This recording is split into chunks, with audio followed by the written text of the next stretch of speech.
is in the house. What's going on? Is that Spider-Man? That's Spider-Man. Spider Jeff. It is Spider-Man. And we got a Pokemon. I love the mask that Ray's wearing. That's awesome. Wow, that voice that does is not such a- fit that costume. You better That be is- lucky that your wonderful mother is recovering and sitting next to you on the side. So I'm gonna be respectful because I respect my elders. But believe me, I'll get you later. That is a wonderful costume, guys. I'd have Do you worn my think that- costume. Do you think that he's Tobey Maguire Spider-Man or He's Andrew. What was that pig? Wait a minute. What was the Spider Pig?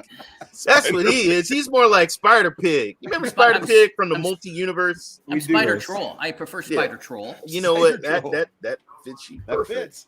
fits. I remember Homer Spider Pig Yeah. from The Simpsons. That's awesome. That's a good Yeah. shout out. Hey, welcome everybody. Thank you for joining us for episode 14 of Retro Rewind. Oh my Happy God, Halloween. 14. Wow. Absolutely.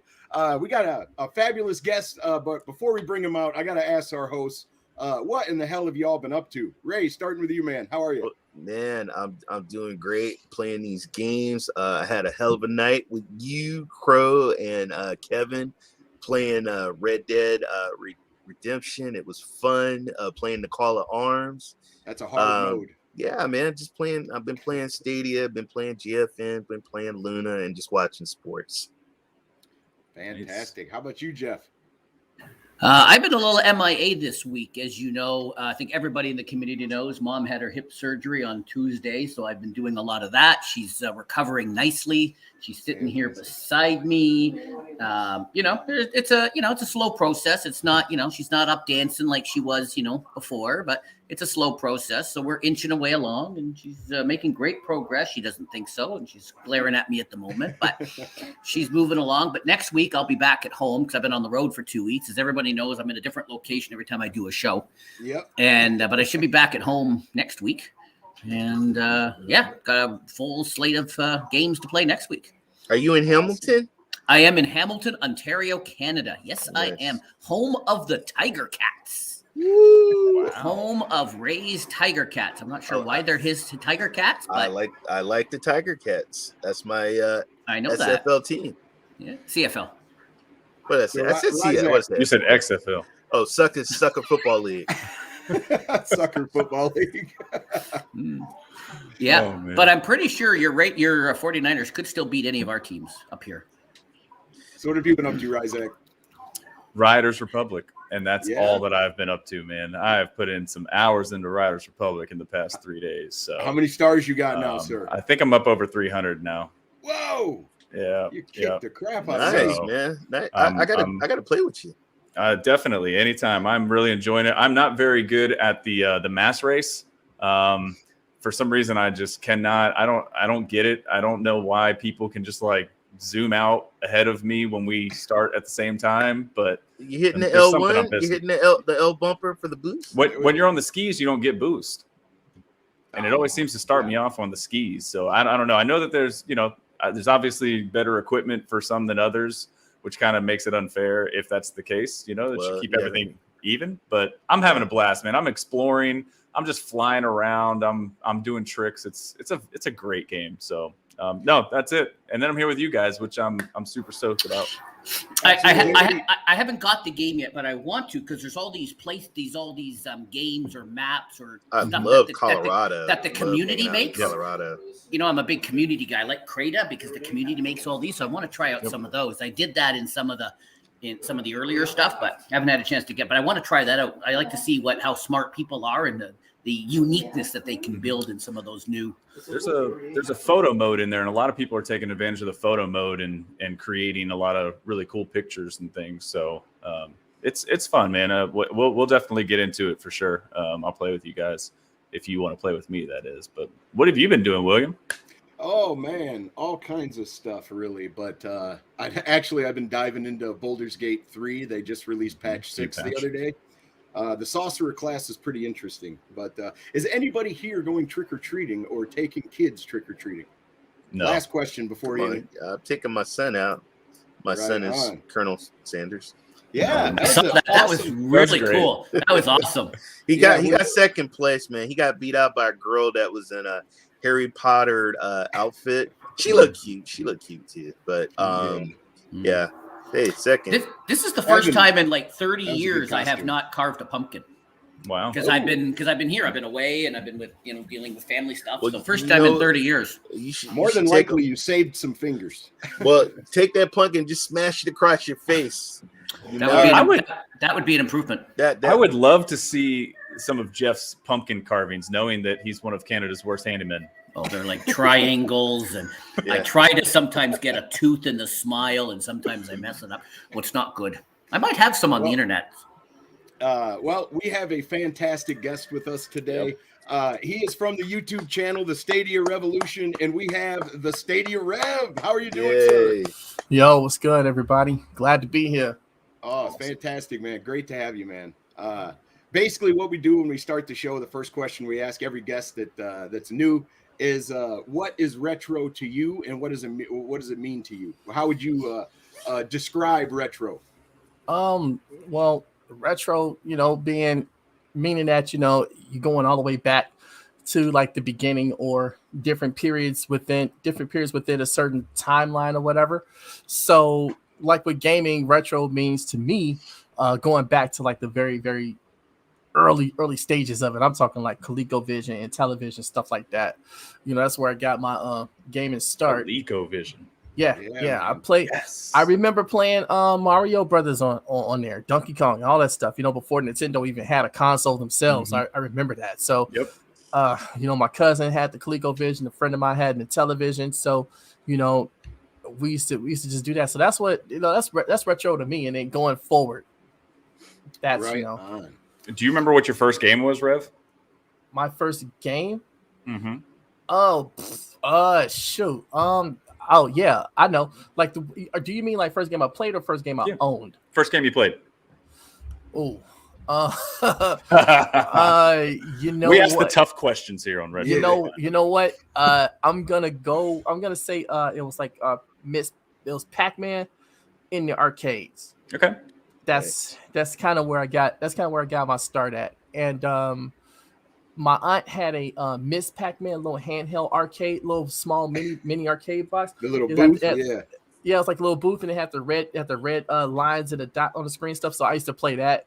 I'm like single digits with that. So, but as far as like the first game I owned, I was like 9, and I had a Atari 2600, which came with Pac-Man, and then I had Pitfall and a couple other games and stuff that it came with, or something like that, but. Yeah, that's where my start was. Nice. Yeah, Pitfall, Frogger, those were my jam. Joust too.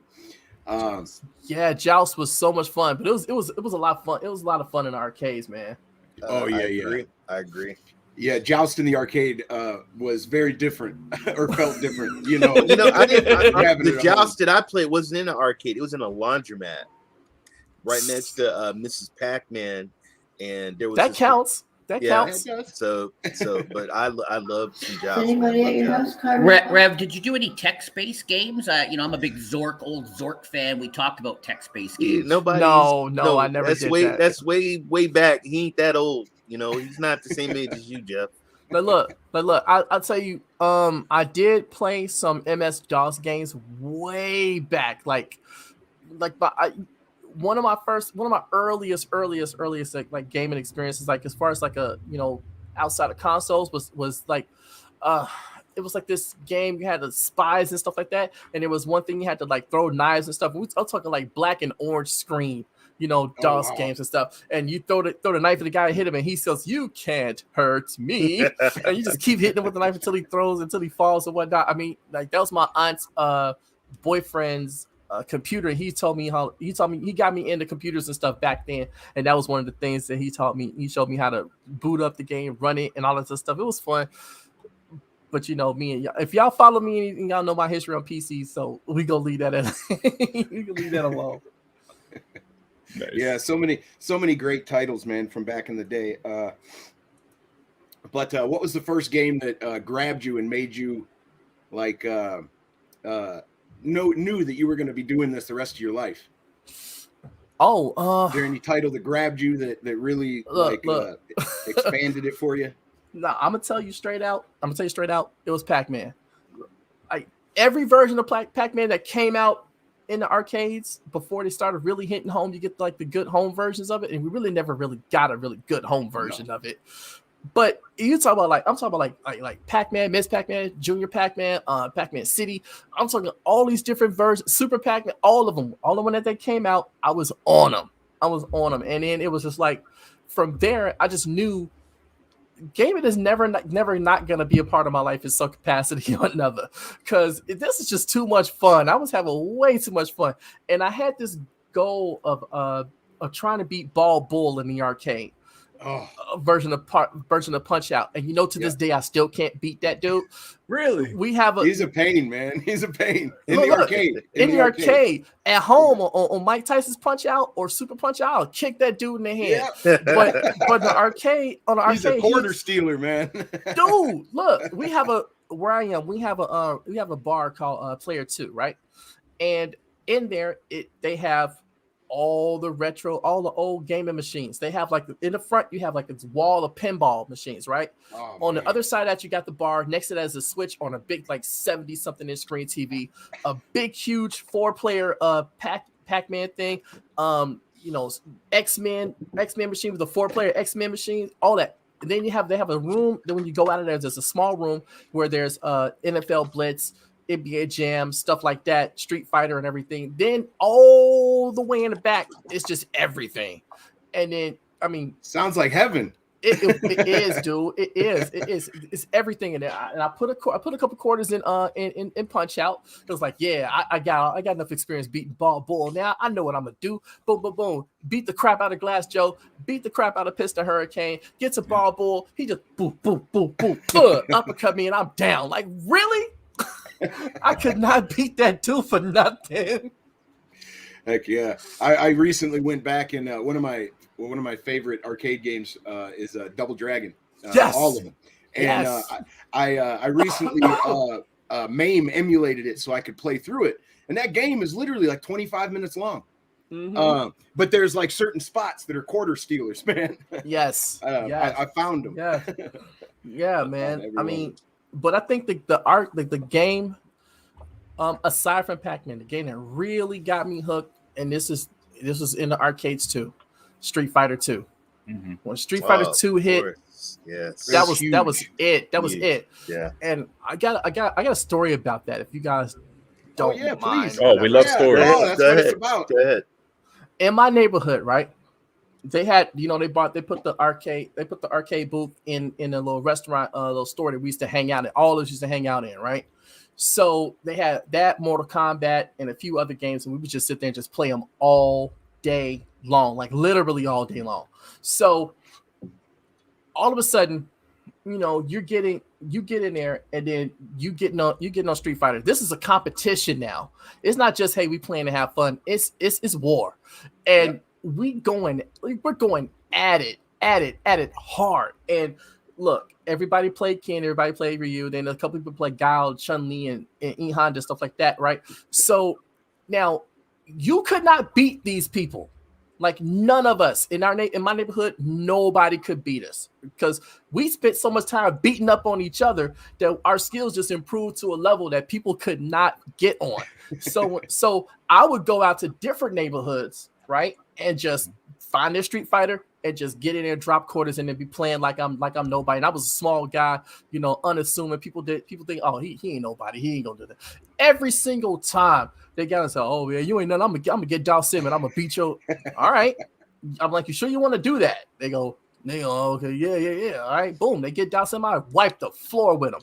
Then I go to the big arcade at the mall and just have fun and just beating the crap out of people on that. Because when I get back to my neighborhood, I was getting stuck, right? Because we were so good, and but that's what it was. We could just go anywhere and beat anybody in the city, because if I wanted us to have tournaments and stuff, back then, online tournaments some kind of way. And this is 93, 92. Yeah. I'm thinking of this stuff, and I'm like, man, this would be so much fun, because I love to see people from my area see how they do against people from around the world, because there's some fantastic players around the world, and in our little bubble, we were the best at it.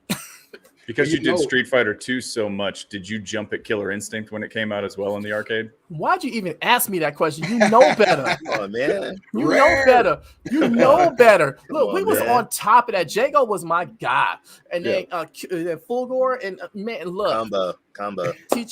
Man. Combo Look, was good. when I got that on my Super Nintendo, it was a wrap. We used to go to my guy Mike's house, and all of us would just get together, and we would try to figure out everybody's ultra combo and everything.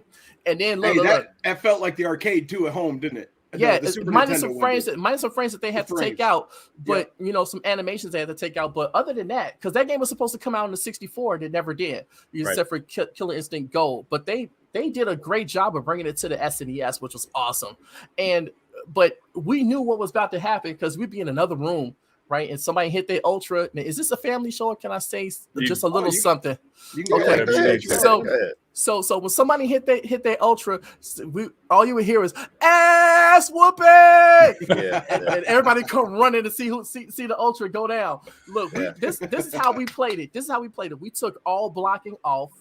Oh, it's all offense. You have to, if you didn't get your move off, it was a wrap for you. So that's how we played. We played no blocking, because you could turn the blocking off. We played with no blocking. It was. You keep combo juggling you till you're dead. So it was a test of wills.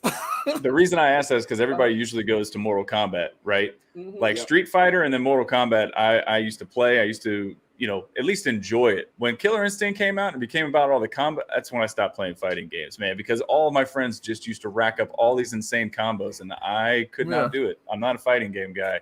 I was the person. Yeah, I know what you mean. I was the person that figured out how to do Orchid's combo.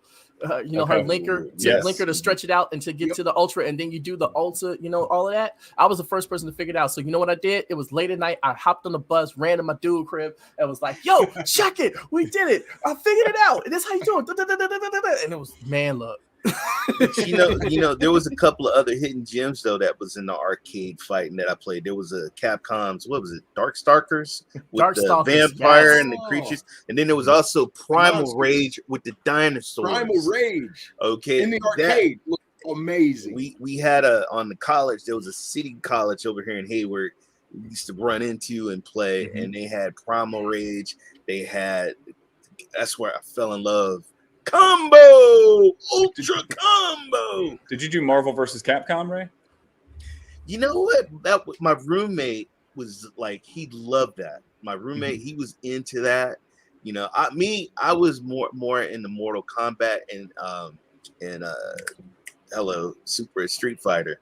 Those were my two games that I was in. But I do remember playing Primal Rage and playing that, and that was pretty fun. Can I tell you something about that Marvel vs. Capcom thing? Yeah. If y'all remember, Capcom had that deal with had a license with Sony, right? Mm-hmm. Sony had the Capcom license, right? So they were bringing their games, their fighting games over to the PlayStation, and for better for worse, they were there. They played pretty much all right, but X-Men versus Street Fighter did not. X-Men vs. Street Fighter was like the real test of that, and you could only switch characters if you had the same characters and it had a code and stuff like that. Well, let me tell you, my guy Desi, he had a Sega Saturn, and he imported all of the Capcom fighting games. I'm talking about Children of the Atom, Marvel Superheroes, all that stuff. So he had X-Men vs. Street Fighter, and I had X-Men vs. Street Fighter for my PlayStation, and he put that game in. It was arcade perfect.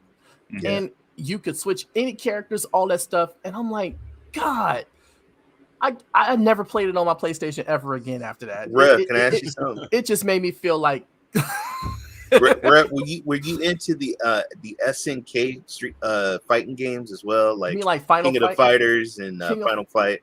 Were you into those? Stuff that came to the Neo Geo pretty much. Those the King of Fighters and.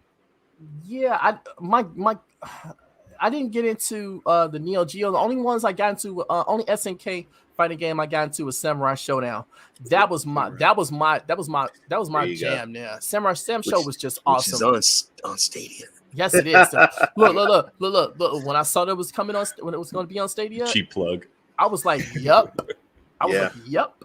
And then they brought it as a pro game. It was the second pro game behind Destiny. Yeah. I was like, "Yup." Yeah.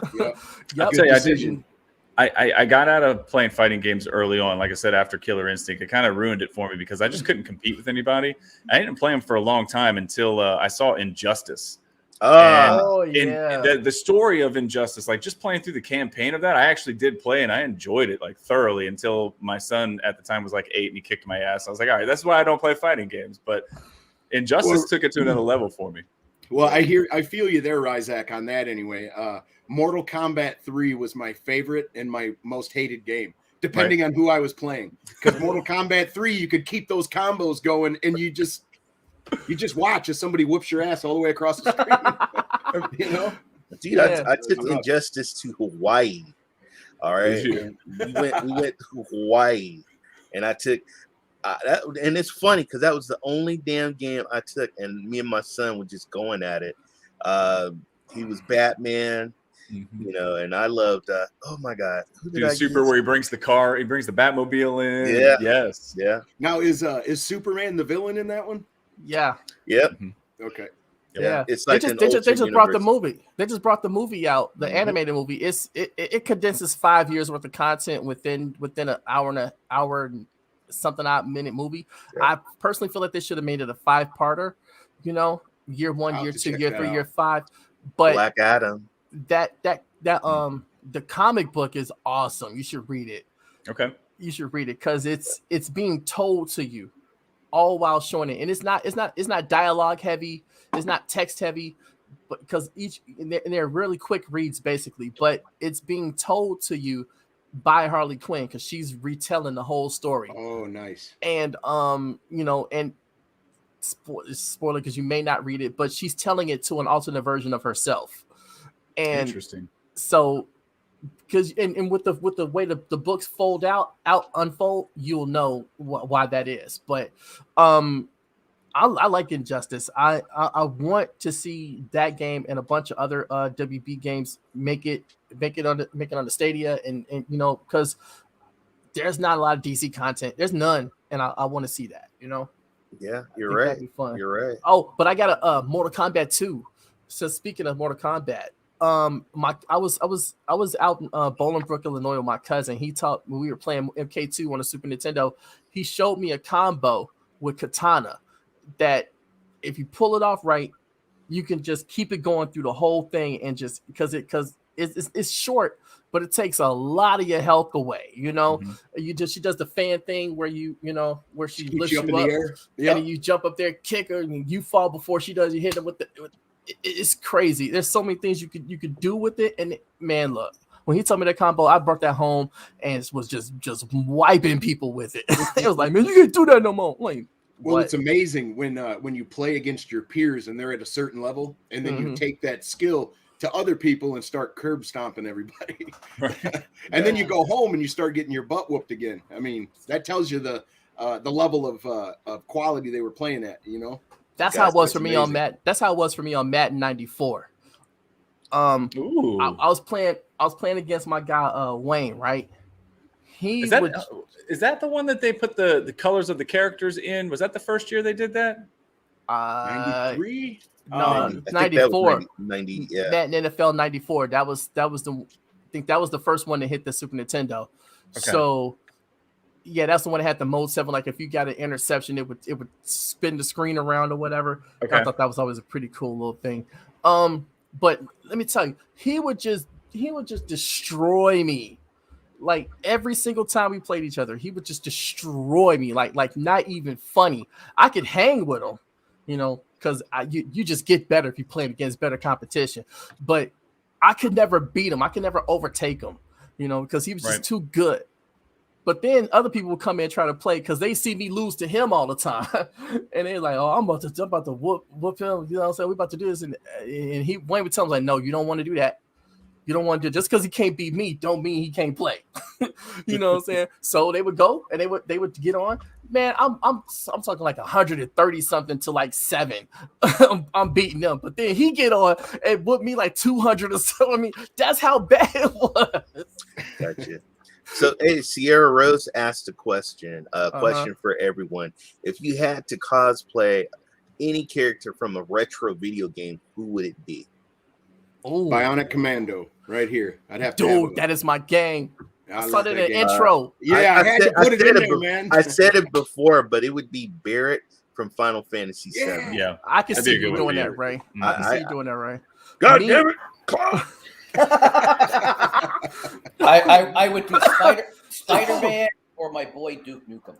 Duke Nukem's a good choice Duke too. Nukem, that's an old veteran. It He's is. gonna show up later in the show. So, Nice. I think mine would have to be Cloud from Final Fantasy VII, or That's a good one. oh, You know you have to drag that big heavy ass sword though. Man, I'm doing it. I'm doing it. Yep. You know, No doubt. I'm doing it. It's happening.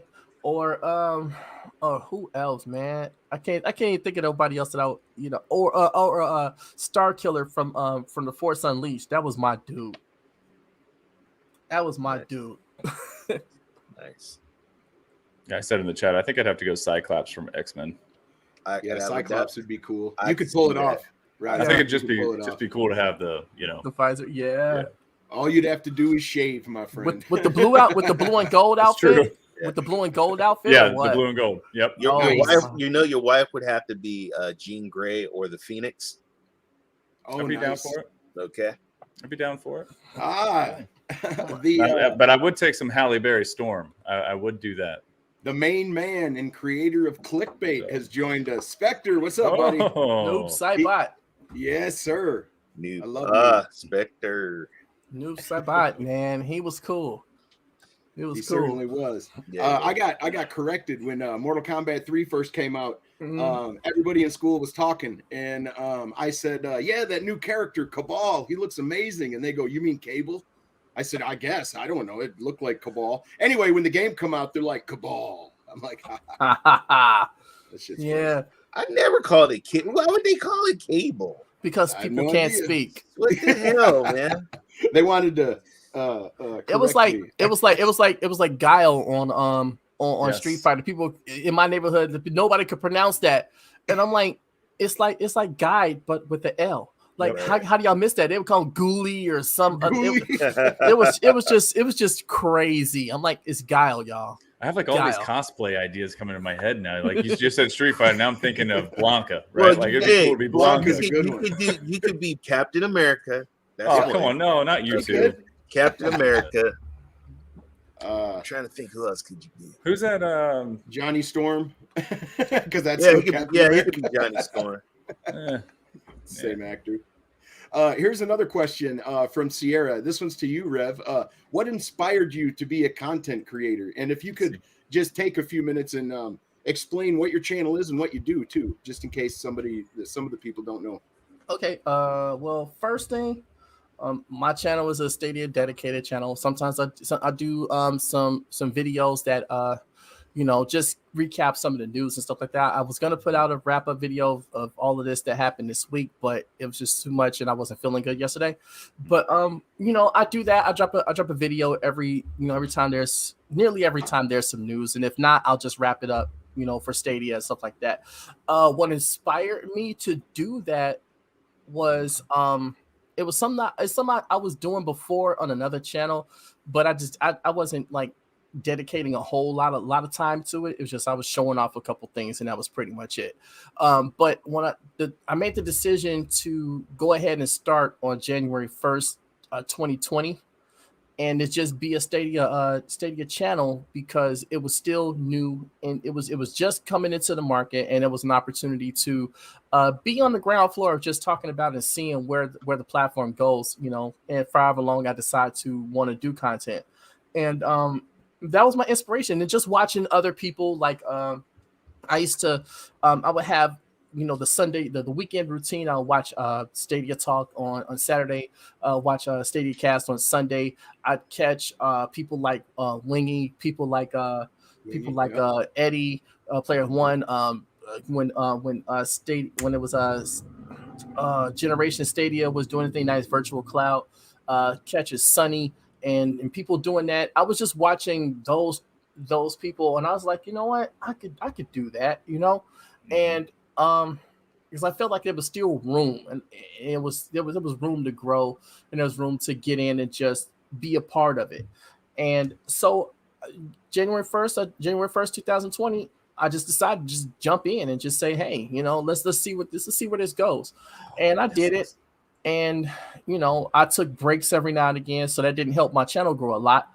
But I didn't really lose many people.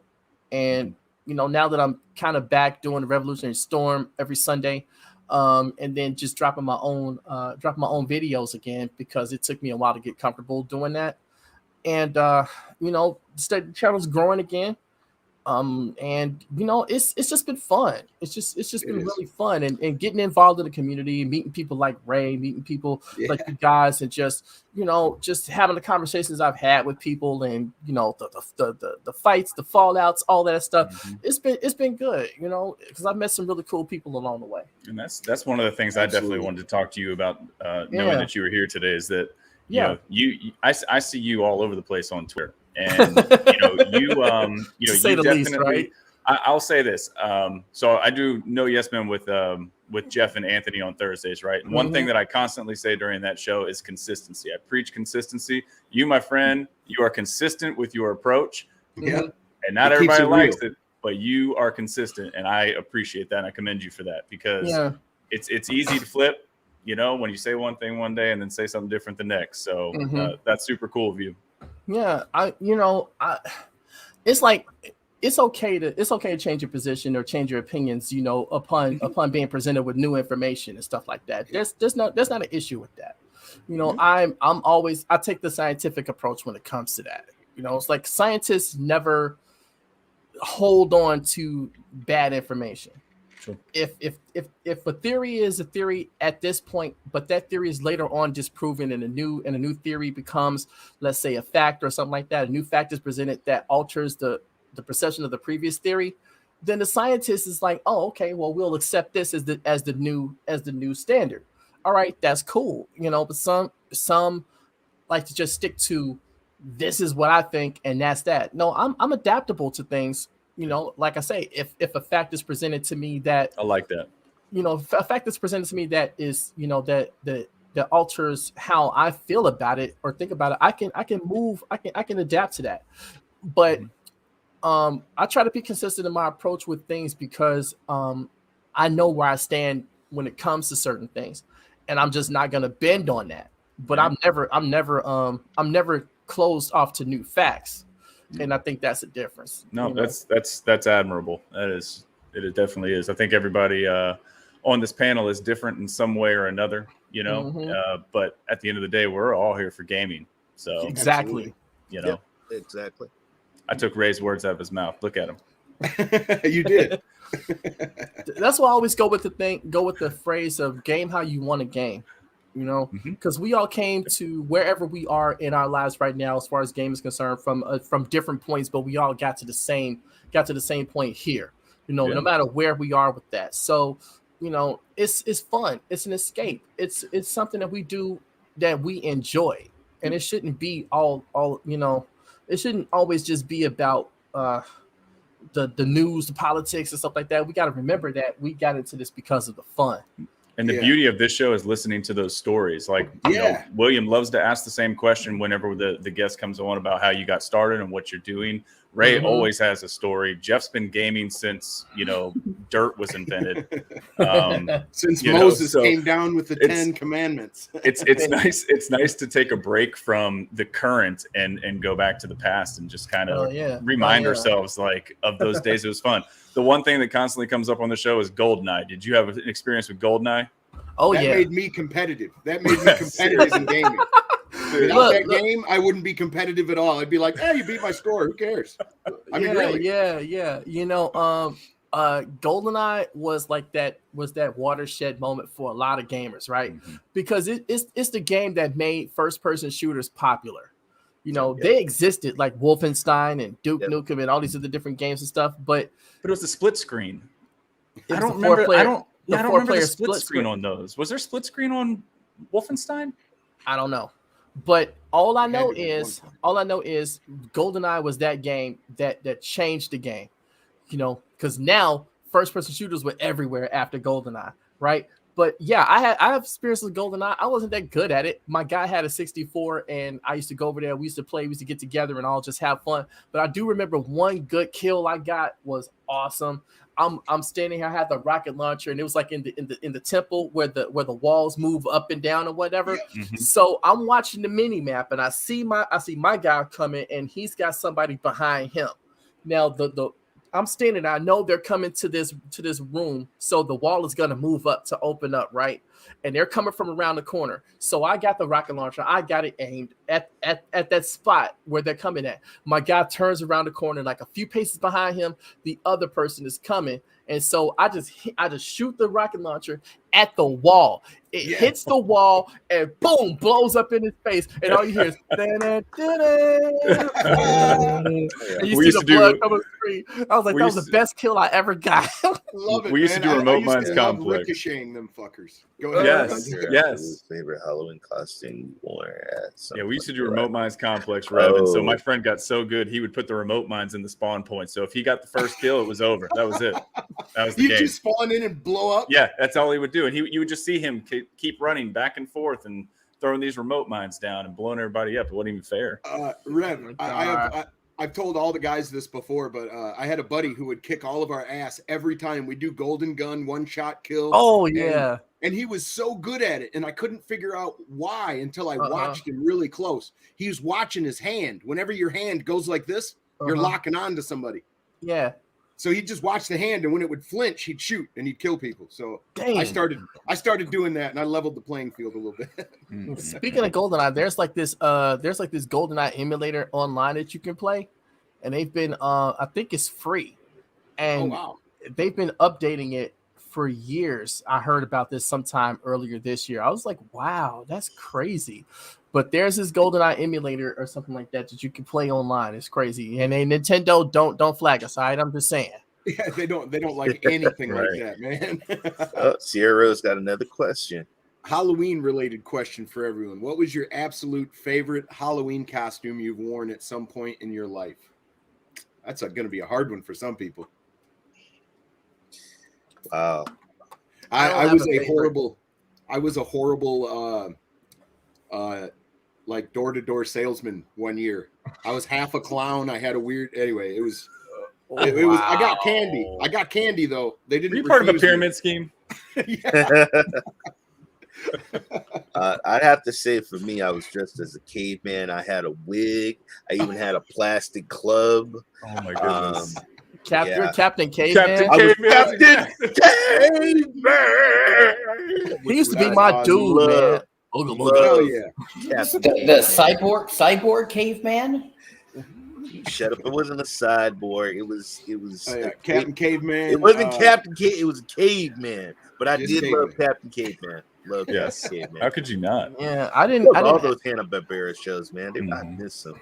Yeah. Ray, did you ever go to King's Dominion when you were a kid? Come on now. When they had Hanna-Barbera Land? Yes. Come Heck on yeah. now. You used to go in Yogi's house and walk sideways. I grew up watching. I got to hear about this. I grew up watching Hanna-Barbera. I loved, all those wonderful cartoons.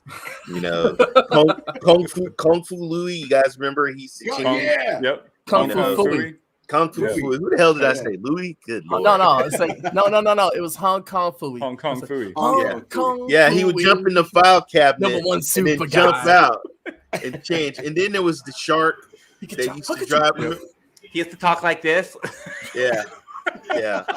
Those are good cartoons, man. They need to bring them cartoons back. You think about how dark some of those cartoons were. Like, I know it's not Hanna-Barbera, but I think back to Pinocchio. William, I think you mentioned this on one of the first shows. Like, they're like smoking cigars and drinking liquor, and like they're like in a child prostitution ring. But nope, it's cool because it's Pinocchio.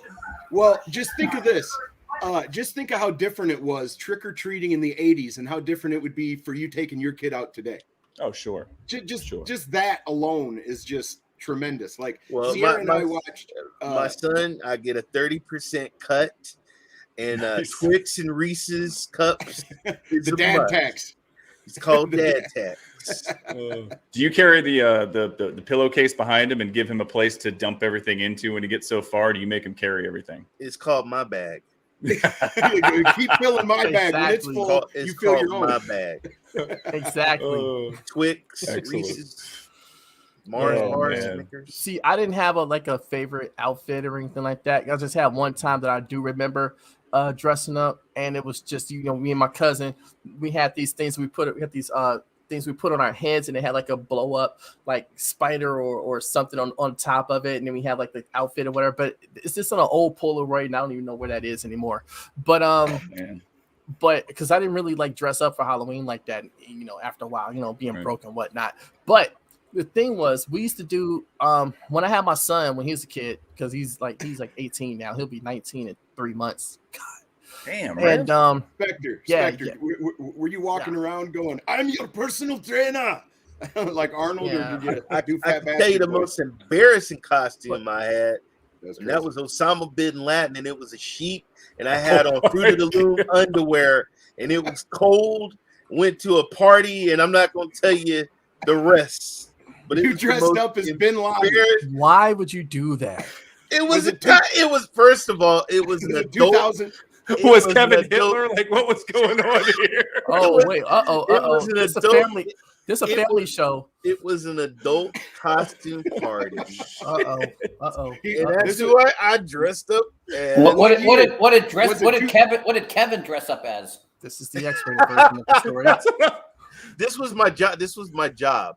One of the people that worked in the office threw a party for adults. And so we had a pimp. His wife was a hoe, and we had Because you can't have one of those without that, right? Yeah. Well, And he walked in and he was like, "We got no But candy, man, but we have it was- tricks." I should have wore pants on because man, it was so cold, and I was so embarrassed. And I'm just gonna leave it at that. See, Ray. This is why we have you, man. I told my wife, we gotta leave. She says, "Why? Look, oh my God, what is wrong with you?" She said, "You're poking out, Ray. We gotta go." Dude, I had Quick costume change. I'm now a tripod. It was embarrassing. My I apologize to all the kids that are watching right coworkers. now. Dude, my boss was there. It was embarrassing. Dude. So did you get the promotion? That's the real important question. No, all I got was jokes. I got jokes. It was never look. Guys, he got sent to HR. Is what know happened. the weather when you go out. Know what the weather's gonna be because it was one of the most coldest October nights. Wouldn't that be a shrinkage issue rather than a Nah, man, it backfired on me. Not when you're a cyborg. Aren't you in California? When is it cold in Mechanically October? inclined. It backfired because bro, it was a sheet. It was just a cloth, a very ultra thin cloth. And all I had sandal. I had the cloth, the beard, the turban, the sandals, and I had my Fruit of the Looms. Okay, I'm just picturing the Team America World Police. And my wife was like, "Ray, you can see through the cloth." Oh man, ain't nobody. It's gonna be dark and everything. It's a Halloween party. So well, no, the motherfucker they had the lights on. Yeah, you had Mount Rushmore under there, didn't you? Good Lord. So the lesson from all of this is that we should never allow Ray to dress himself in any capacity.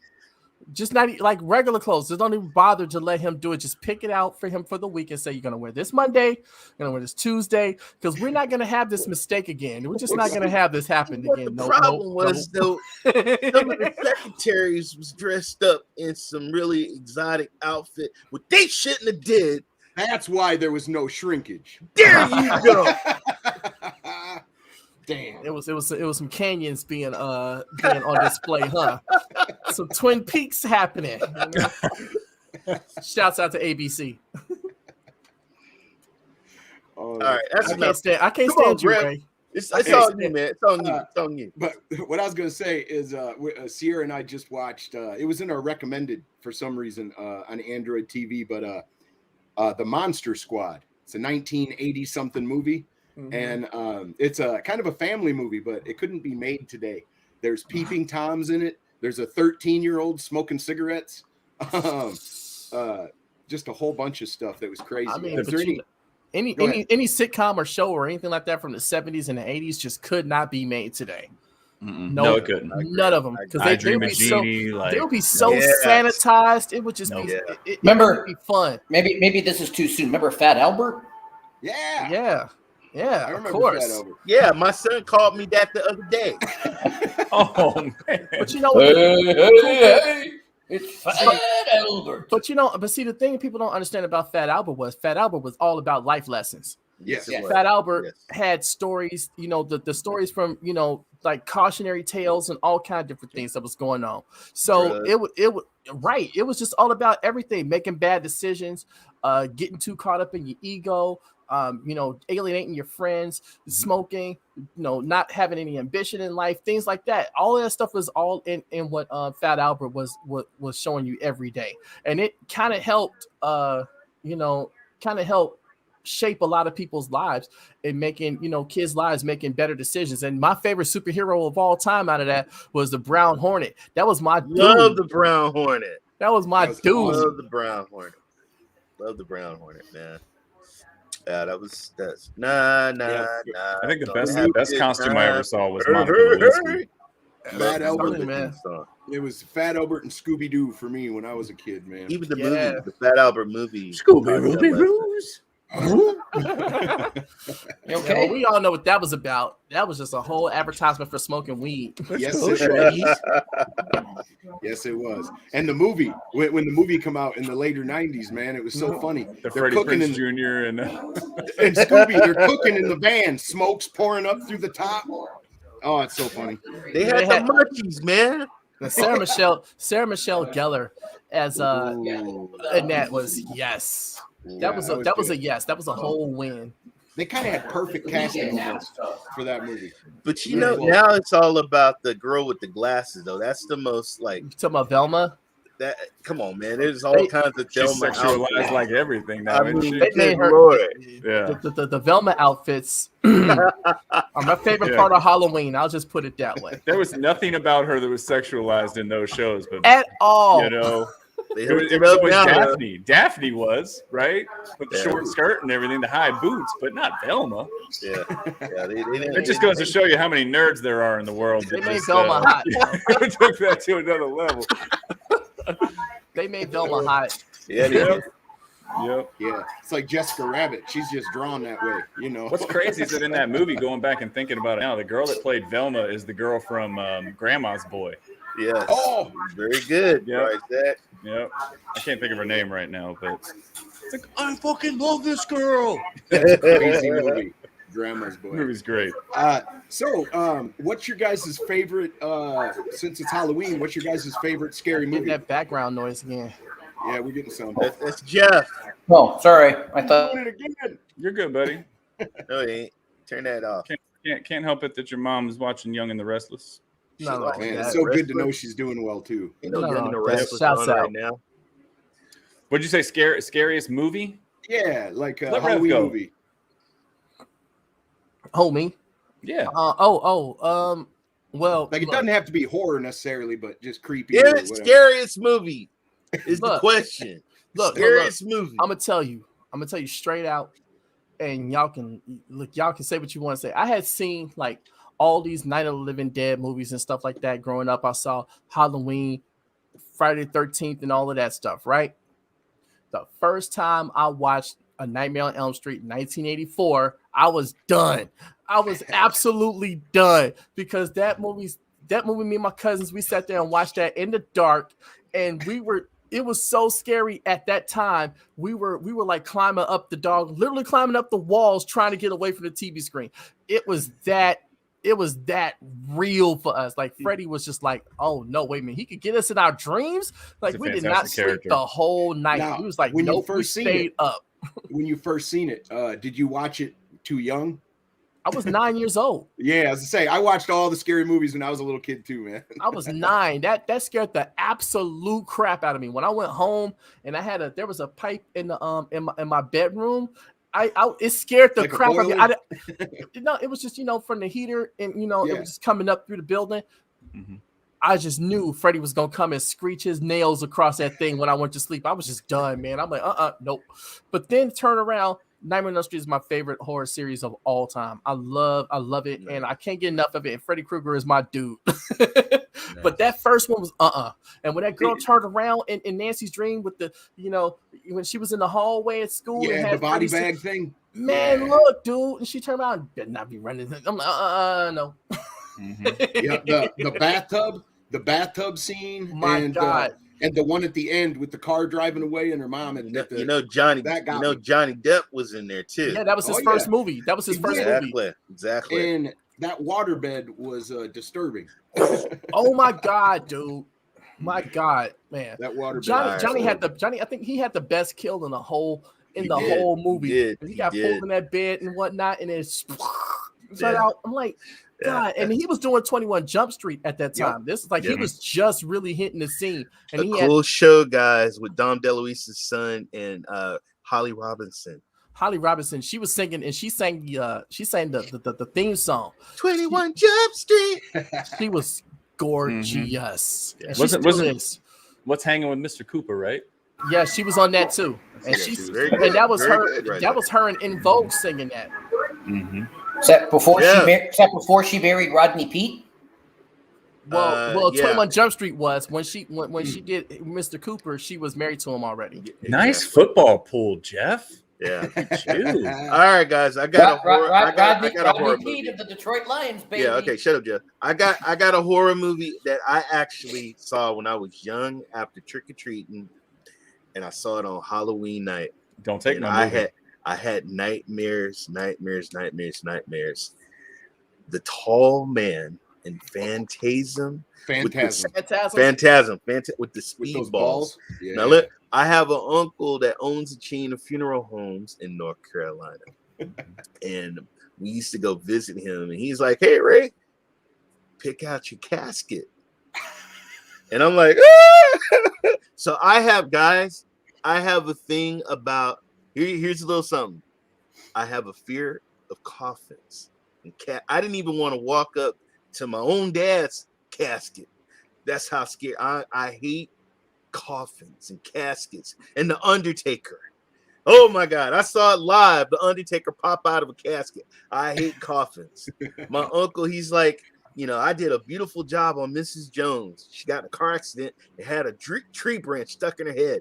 I took the tree branch out and patched her up and laid her out in the coffin and everything. Her arms were kind of messed up, so I had to break her bones to fit her inside the coffin. Ray, you had a disturbing uncle, Ray. I'm good, yo. He's like, let me tell you how I mangled this body to get it back into place. Bro,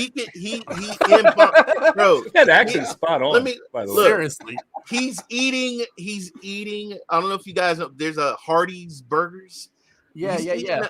He's eating a Hardee's burger and embalming people, folks. It's just a job. First of all, that was a man that really loved his job. Yeah, he had to have.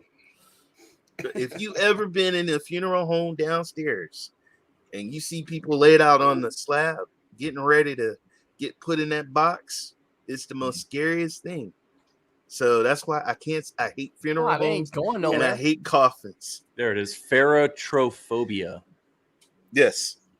Fear of coffins. Yes. Dang.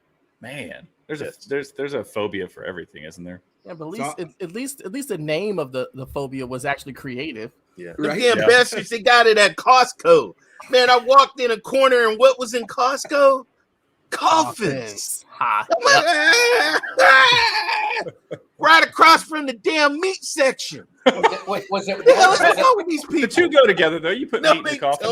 Yeah, it's insulated. It'll keep it cold. You don't go from poultry to caskets. Was it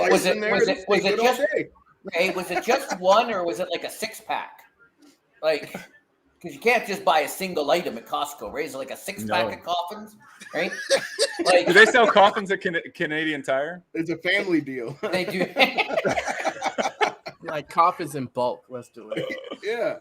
Ryzak, what about a movie, man? Your favorite scary movie or series or whatever? My movie is The Exorcist, and it is The Exorcist #1 because of where I grew up. So I grew up right outside of Washington D.C. If you remember in The Exorcist, the staircase that is in the movie is in Georgetown. And so we used to go up there, and my sister, who is 6 years older than me, she used to purposefully take me to the stairs and act like she was going to push me down them. And so that movie really messed with me for a long time because the stairs were so close to our house that it just made it really real for me. And I remember, I think I watched that movie for the first time when I was like 7 years old. So it was pretty rough watching that movie. Hey. Oh, hey, look, we got camera. And then it goes away. So yeah, mine. I know it's pretty cliched when it comes to horror movies. How'd you feel when you got to the part where the power of Christ compels you? Oh my God, dude! There's just like, even still thinking about that to this day, like just the convulsions that she's doing in the bed and like twisting her head around. I can completely understand why some people like fainted in the movie theater. And stuff like that. It's got a very religious connotation to it. And you think too, it wasn't man, like it was all there. When was that movie made? Like 1973? Yeah, 74 early. somewhere. It was like early 70s. So like. I have I don't know, man. I have it on. I was trying to turn the camera on. I have it right here. I got the book Blu-ray thingamajig, the book combo thing. I love The Exorcist. It's awesome, you know. But did you watch the remake? Or not remake, Ryzak, but I mean, they remastered the original. Yeah, they put new footage in it, like her doing the crab walk up the stairs. That was. I can't. I have that one. He said I can't. Like the other. That's the one the other movie that really got us too was The Hills Have Eyes, and not oh my God, not that it's really scary, but we watched that movie when my wife was pregnant, and when the guy's like, "Get the baby," it was just like my wife started crying because she was pregnant. Well, didn't one of them get some breast milk? Yeah. Just such a creepy movie. It was very creepy. Man. Hey, you got them right in your backyard there with you, Ryzak. So you might want to watch out. Well, maybe so. Anytime you get inbreeding and hillbillies like in the same movie, you're in for a treat. That's all I'm saying. But you know what? Like I love that Geico commercial where they're all running around and she's like breathing on me. Let's go get in the running car. And they're like, no, let's go hide behind the chainsaws. That's a wonderful idea. Like, that's the way horror movies are, right? Like when you're in a horror movie, you make dumb decisions. But I'm gonna tell you, The Omen. That is a freaky movie. The Omen, The Omen 2, and the little known Omen 3. Like I don't think a lot of people watch The Omen 3 because it didn't seem to get the fanfare that the first two got, The Omen and Damien, The Omen 2.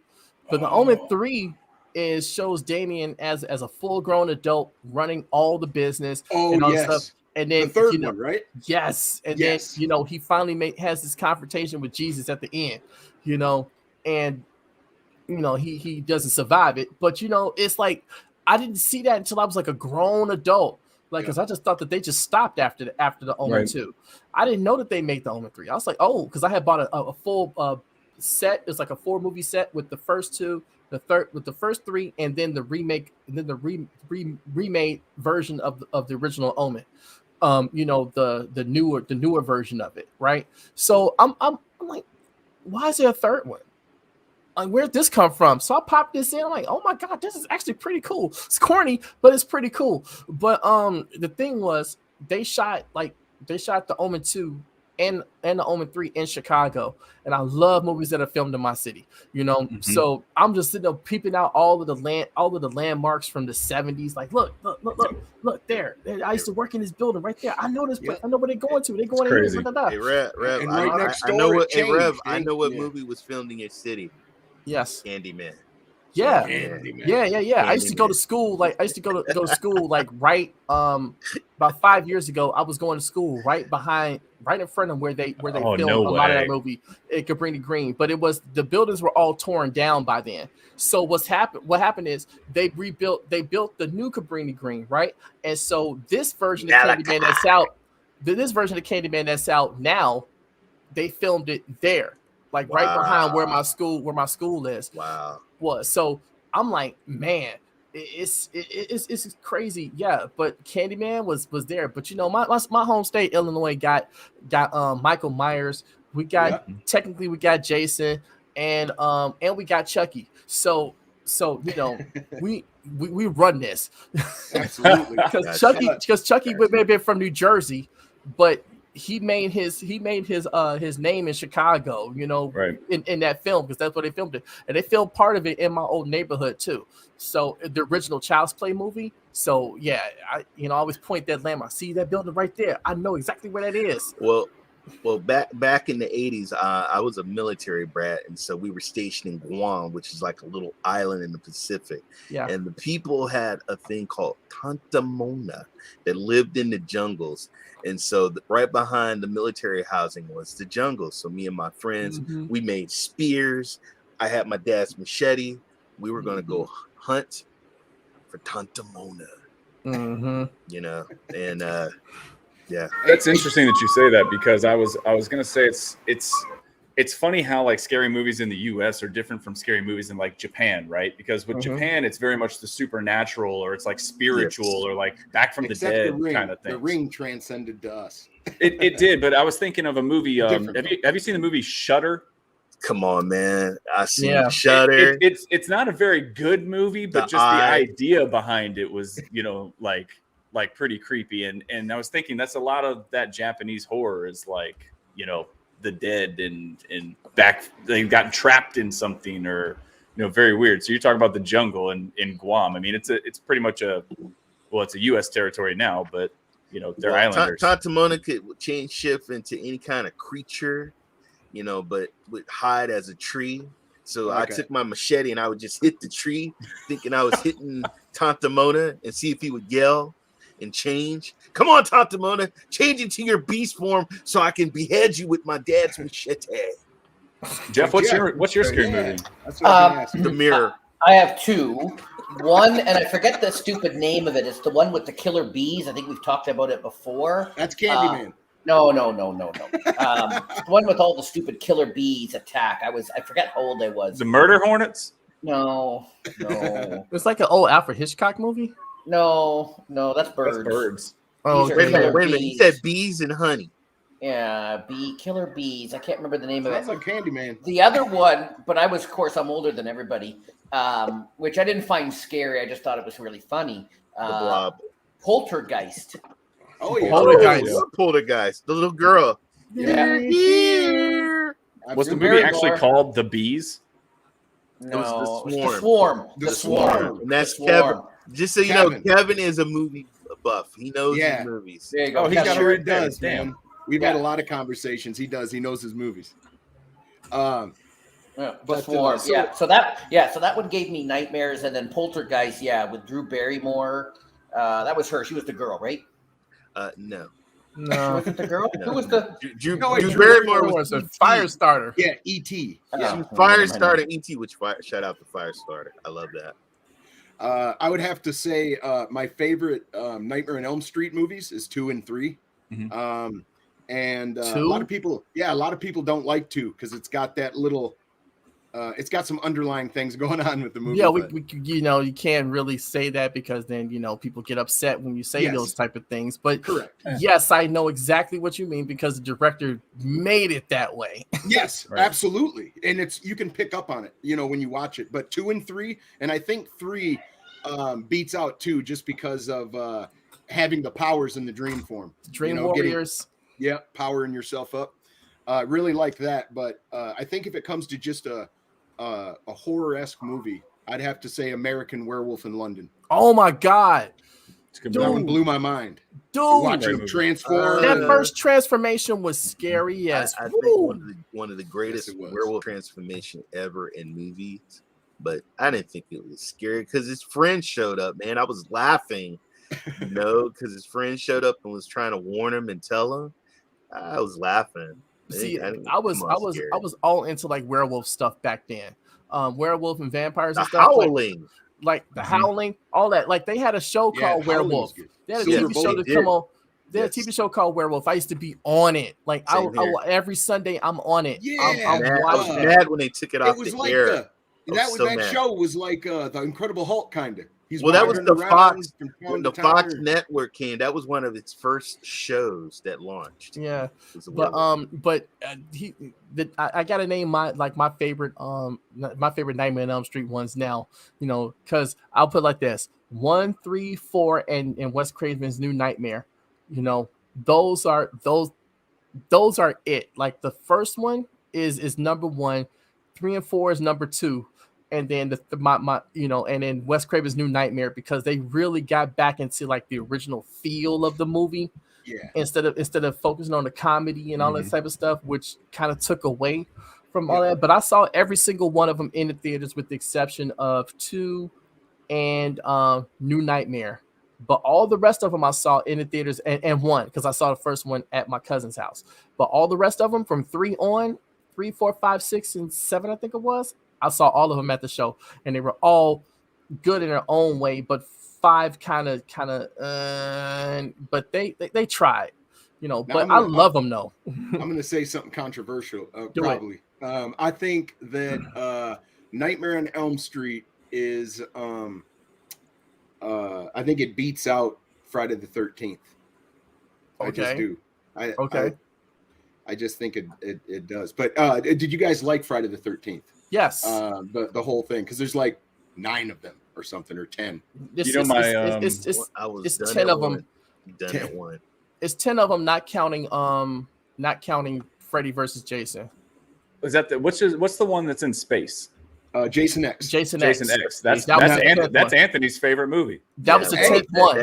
That tell you right there. It's very campy, but it is fun. It's a fun movie. Oh, it was like Jason got some amazing kills in that movie. Yeah, he does. Well, like nanobots, put him back together and shit. Putting the dude's face in liquid nitrogen. Yeah. I know they're not the same movie, but it's along the lines of that Doom movie with The Rock, like how they're in space. Like I don't know, it just doesn't work for me.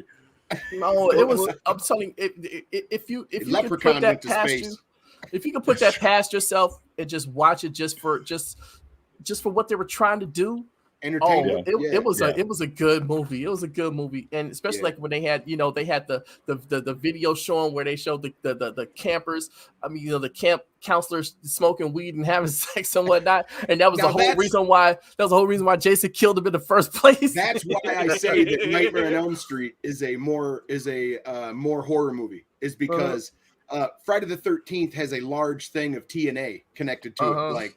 They run off in the woods, they get sexual, and then they die. What would you put Hostel? Because I was a huge fan of the Hostel, like that. Like I'm scared. Like I want to go travel Europe. You want to go backpacking? But I'm really scared, right? Because I can see, because when I went to Mexico and somebody said, hey, you want to know to find some girls? And I was like, yeah, I can see myself, because I did that in Mexico. But if I went to Europe, stop telling yourself, Ray. I know, but. That's scary. That's scary, man. That like Hostel, and then you end up and you're sitting in a chair and somebody just torture you for pleasure in front of a crowd. Come on. Or you can torture somebody privately, drill their eyeballs out, cut them up. I feel like that'd be your dream though, to get kidnapped in Mexico, and next thing you know, you're center stage in a cockfight. You so stupid. Oh, that's funny. No, that's Turkey. That's man, the taxi. Hey, the taxi driver. Shout out to the taxi cab driver out there in. See, Ray trying to get to be like property of the cartels and whatnot out there, man. like, dude, that's why he likes Far Cry 6 so much. That's what all the girls. They all work for the cartels, and they recruit dudes and lure them in with their feminine wiles. You're 22 years old, man. Come on, are you even thinking about? Yeah. Come on, yeah. I'm thinking about going home. I'm sorry, but then I can't talk because I was when I was 22, or 21. I was actually going door to door selling magazines in Florida and Virginia, so I can't talk. Okay, but I did. But my last sale for that before I came home was selling an encyclopedia set to a librarian. So I got that feather in my cap. I sold ice to an Eskimo, y'all. Nice. What part of Virginia were you? Hampton, Newport News, Chesapeake, Virginia that Beach area, Virginia Beach, the Vi Beach area. I love it. Yep. I love that area. It was so much fun. I got to see where Allen Iverson grew up at in Hampton. I Mike kinda, Vick's from down there too. yeah, I went to the projects and I didn't know that I was in the projects. And, I was like, wait, this y'all projects? Yeah. This it? That's it? I ain't even scared. Like because I'm from Chicago and we got projects. They tore them all down, but we had 100,000 projects. I'm telling you, it was so many, and you just did not want to be walking around there like that. So when I got there, Virginia, like, man, we in the projects. So I'm like, really? We in the projects? This is it? this it? Y'all really? Like, I could just stand here. I can stand here and just say, I can stand here and say I'm from Chicago and I'm Kingpin now. Like, what are y'all doing? What's happening here? No, but it was so much fun. I had fun. Newport News was awesome too. Yeah. Sticking. Go ahead.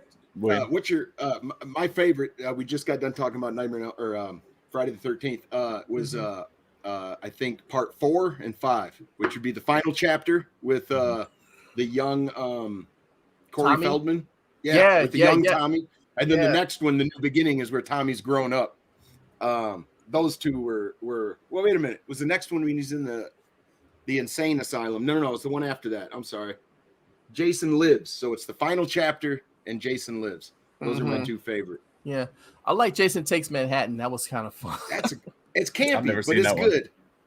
It's got a chick that can move stuff with her mind. She's got like telekinesis and she fights Jason. Yeah. It's pretty good. It's pretty good. But he boards a ship and it goes to Manhattan.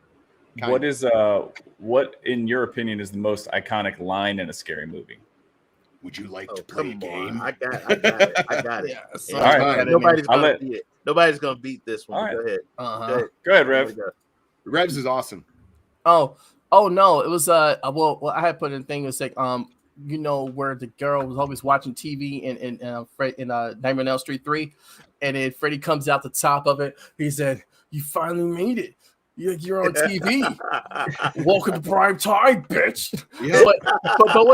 But before then, no, I think that the line that he did before then was even better. Zsa Zsa Gabor was on a talk show in the TV. And he was on the show. And he was on the show. And she said something. Well, I think, and he says, "Who the fuck would you think?" and the whole thing just goes blank. I was like, "Oh my God." That was so funny. And he goes, "You're on TV. Welcome to prime time, bitch." And then inside the TV, and she's just hanging in front of the thing. Like Lawrence Fishburne come walking in like, "Oh God." Yeah, that was the chick that would burn herself, I think. Yeah. That was so much fun. That movie was so awesome. It was just cheesy enough that it was still scary enough that it had the perfect balance of the scary, the cheese, and Freddy's one-liners. Like, right. It was perfect. What movie did they change Freddy's? Didn't they change Freddy's at some point? I mean, I think there's been a couple of them, but was it the same guy in all of those? No, it was the same kind of. No, it was the same guy from it was Robert Englund. All of them. Okay. All the way, even Freddy versus Jason, it was Robert Englund. Okay. Yeah, but the last I thought they changed it. But now the reboot, it was the guy who did Rorschach. Yeah, the Watchmen. Okay. From the Watchmen. Early, something like that. I can't think of his name, but they should leave that alone. No. Go back to Robert Englund. You can tell that Freddy holds a very dear spot in your heart. You can tell. I'll tell you what. I'm not iconic. I'm not diehard Freddy fan, but if somebody's playing Robert Englund or playing Freddy, just their stance, you can tell if it's him or not. Right. Yeah. I mean, why he has. I got my ass whipped. You got your ass swept? No. I got my ass beat because my two younger sisters were sleeping, and I had the damn Freddy hand, and I had a hat.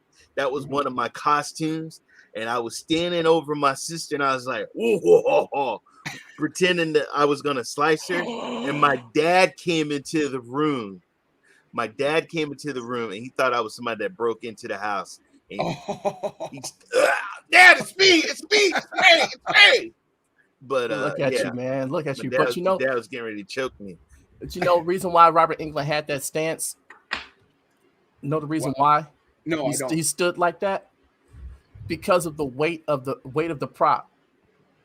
Oh, the glove? Yeah, the glove had some weight to it. So he had to stand that way in order to be able to balance himself and while wearing the glove, and it just became iconic. It just became iconic. Yeah. And then he just, because he would, you can't see me, but he would cross his hands and, he'd lean over to the side because the thing was heavy. It's heavy enough that it could pull him a little bit, because he wasn't a big guy. And all of a sudden that was just that. But Robert Englund was just a regular character on this Boston High or some shit that used to be on Fox. I can't think of it, but they had a Halloween episode. I can't think, it was a high school, right? And he played a janitor, but they thought he was the killer that was going around because it's a Halloween episode. They thought he was the killer that was going around, but he did a mix of himself being creepy and having a little bit of Freddy in him, and he was just so perfect. It was just so perfect the way he balanced that, and it was just like, man. They need to do another Nightmare. Wait, and he did they did the Nightmare on Elm Street TV show, and he appeared on that too. He used to come on Saturday after Saturday Night Live, and he was on that too. So he was Freddy like the whole way through. Come on, dude, but he didn't have the iconic Jack, one of my favorite actors, Jack Nicholson's The Shining. Here's Johnny. I was just gonna say that. Knock knock. Who's there? Here's Johnny. I was just about to say that. Yeah, well, I beat you to it. That The Shining. Oh my God. Yeah. Come on. I think mine. I mean, we probably all have different reasons for why we have them. But when Haley Joel Osment looks at Bruce Willis and says, "I see dead people," that sent chills up my spine. Oh my God. Yeah. Malachi, he wants you too. Children of the Corn. Yep. Yeah, I like the Sixth Sense, because he's sitting there telling them all this time, dude, you're a ghost. And he's like, dude, you're dead. And he's like, so Stadia Rev, did you ever play on the Commodore 64? No. All right. I've never had that opportunity. Ray, he's got a game that he hates that was on the Nintendo, and it's Friday the 13th, the NES game. Yeah. He never enjoyed that game. Well, the new one is great though. I love the new one. I got footage of that, but I want to show you the Commodore 64 version of Friday the 13th, the NES version, and then the newest version, and it looks way better. Yeah, I've heard of it. Yeah. Check this out. This is insane. Now, the thing that's insane about this title right here is that the Commodore 64, Friday the 13th, there is no Jason. No Jason with the mask. Right. He never shows up. Like, you got to walk around and hack at the people you're trying to protect to figure out which one's Jason. It's just so weird. But I'll show you what the graphics look like here. Man. It's old. Commodore 64. Just imagine how far we've come, So far. Jason is waiting, terrified. You must protect your friends. But it's funny. You got to smack your friends to figure out which one's Jason. So there's the counselors, I guess, if you could consider them counselors. Yes, the old Amanda Bask. There we go. No. So you'd go room to room, and attempt to find Jason. Anyway, it's a very lame game, as in gameplay loops go. But the interesting thing is that there was so many locations inside the actual game that they built. Here's the one that Ray cannot stand. I enjoyed this title. Didn't like it. I don't know if any of you guys ever played it or not. Oh, I remember this. Yeah.